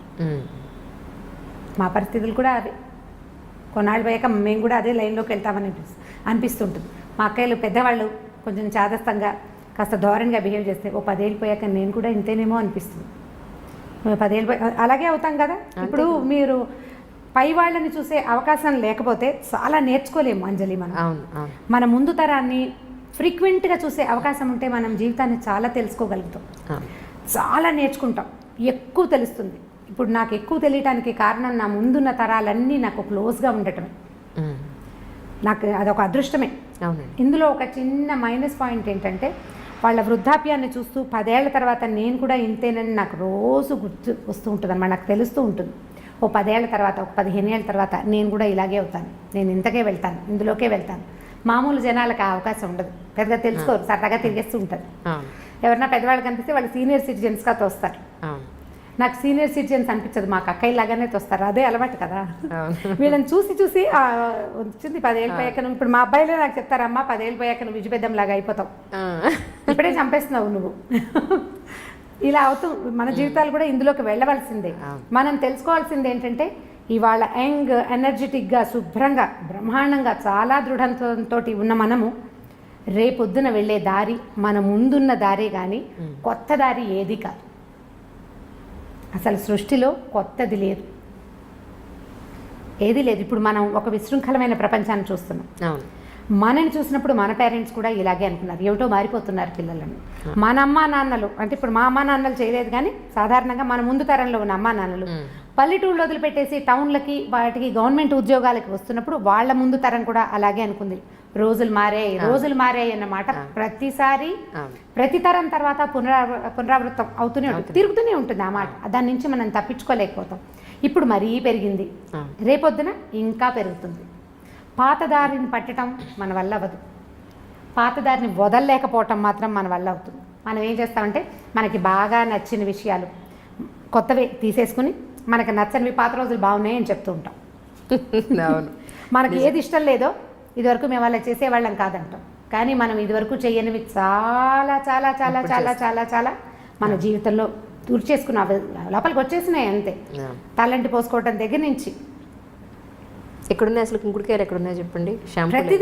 ప్రతిదీ మన తిండి, మన బట్టలు, మన అలవాట్లు, మన విధానాలు, మన ఇళ్ళు, మన వాకిళ్ళు, ప్రతి విషయం పండగ వచ్చినప్పుడు మనకి సీరియస్గా గుర్తొస్తుంది, ఈ పండగ నాడు మాకు ఇదేదో చెయ్యాలి అని. ఆ ఒకరోజు తర్వాత మర్చిపోతాం. కొంతమందికి పండగలు కూడా గుర్తురావు. పండగ ఇప్పుడు బాగా గుర్తు ఎలా వస్తుంటే టీవీలలో హోరెత్తిపోతూ ఉంటాయి కాబట్టి పండగలు గుర్తొస్తాయి. అవి బాగా ఉపయోగపడుతున్నాయి, ఆ విషయంలో మాత్రం బాగా ఉపయోగిస్తున్నాయి. ఇది మంచిగా చెడు అంటే మంచి చెడు కూడా అన్ని పదునైన కత్తులే కదా, ప్రతిదీ పదునైన కత్తే. ప్రతి దాన్ని మనం జాగ్రత్తగా వాడుకోవాల్సిందే, అంతే. మిమ్మల్ని ఇలా కలవడం, మీతో ఇలా మాట్లాడడం, ఎన్నో తెలియని విషయాలు తెలుసుకోవడం చాలా చాలా సంతోషంగా ఉంది రమ్మగారు. నిజంగా థ్యాంక్ యూ సో మచ్. మిమ్మల్ని ఇబ్బంది పెట్టాను, దయించి ఏమీ అనుకోవద్దు. అంటే ఇప్పుడు మీరు మర్యాదగా మాట్లాడుతున్నారు, కానీ మీకు తెలియని విషయాలు నేనేమైనా చెప్పానా? చెప్పారు, డెఫినెట్గా చెప్పారు. అలా అనిపిస్తుంది. అంటే నాకు అనిపించింది ఏంటంటే, ఇంట్లో మీలాంటి పెద్దవాళ్ళు, మెచ్యూరిటీ ఉన్న పెద్దవాళ్ళు, అనుభవం ఉన్న పెద్దవాళ్ళు ఉంటే చాలా సంసారాలు బాగుపడతాయి అనేది ఒకటి. సమస్యలు పెద్దవి కాకుండా ఒక స్టేజ్కి వచ్చి కనీసం మనం తుంచేయగలుగుతాము అనేది ఒకటి నాకు బాగా అర్థమైంది. ఉండాలి, మీలాంటి వాళ్ళు ఇంటికి ఒకళ్ళు ఉండాలి, అది మనస్ఫూర్తిగా కోరుకుంటున్నాను. చాలా సంతోషం మనల్ని కలవడం. థ్యాంక్ యూ అండి, thank you so much once again. నమస్తే. అంటే ఐ డ్రీమ్ని ఎప్పుడు డ్రీమ్స్ కూడా చేయలేదు నేను, అనుకోలేదు, నాకు తెలీదు కూడా. ఒక 10-11 నెలల్లో నేను ఇలాంటి స్టేజ్కి వస్తానని నేను ఊహించలేదు. అంటే నేను లేట్ లతీఫ్ననే చెప్పాలి. చాలా పెద్ద వయసు వచ్చాక నాకు లైమ్ లైట్లోకి అంటే ప్రజల్లోకి వెళ్ళే అవకాశం కుదిరింది నిజంగా. ఇప్పుడు ఒక సుమన్ టీవీ లేకపోతే వచ్చేదాన్నే కాదు నేను. అనుకోకుండా వాళ్ళు నన్ను తీసుకొచ్చారు. ఆ తర్వాత ప్రజల జీవితంలోకి నేను చాలా తేలిగ్గా వెళ్ళిపోయారు, చాలా తేలిగ్గా వెళ్ళిపోయారు. కథల్లో నుంచి వెళ్ళిపోయాను ఈజీగా. సో ఆ తర్వాత ఐ డ్రీమ్లోకి కూడా వచ్చేసాను అనుకోకుండా.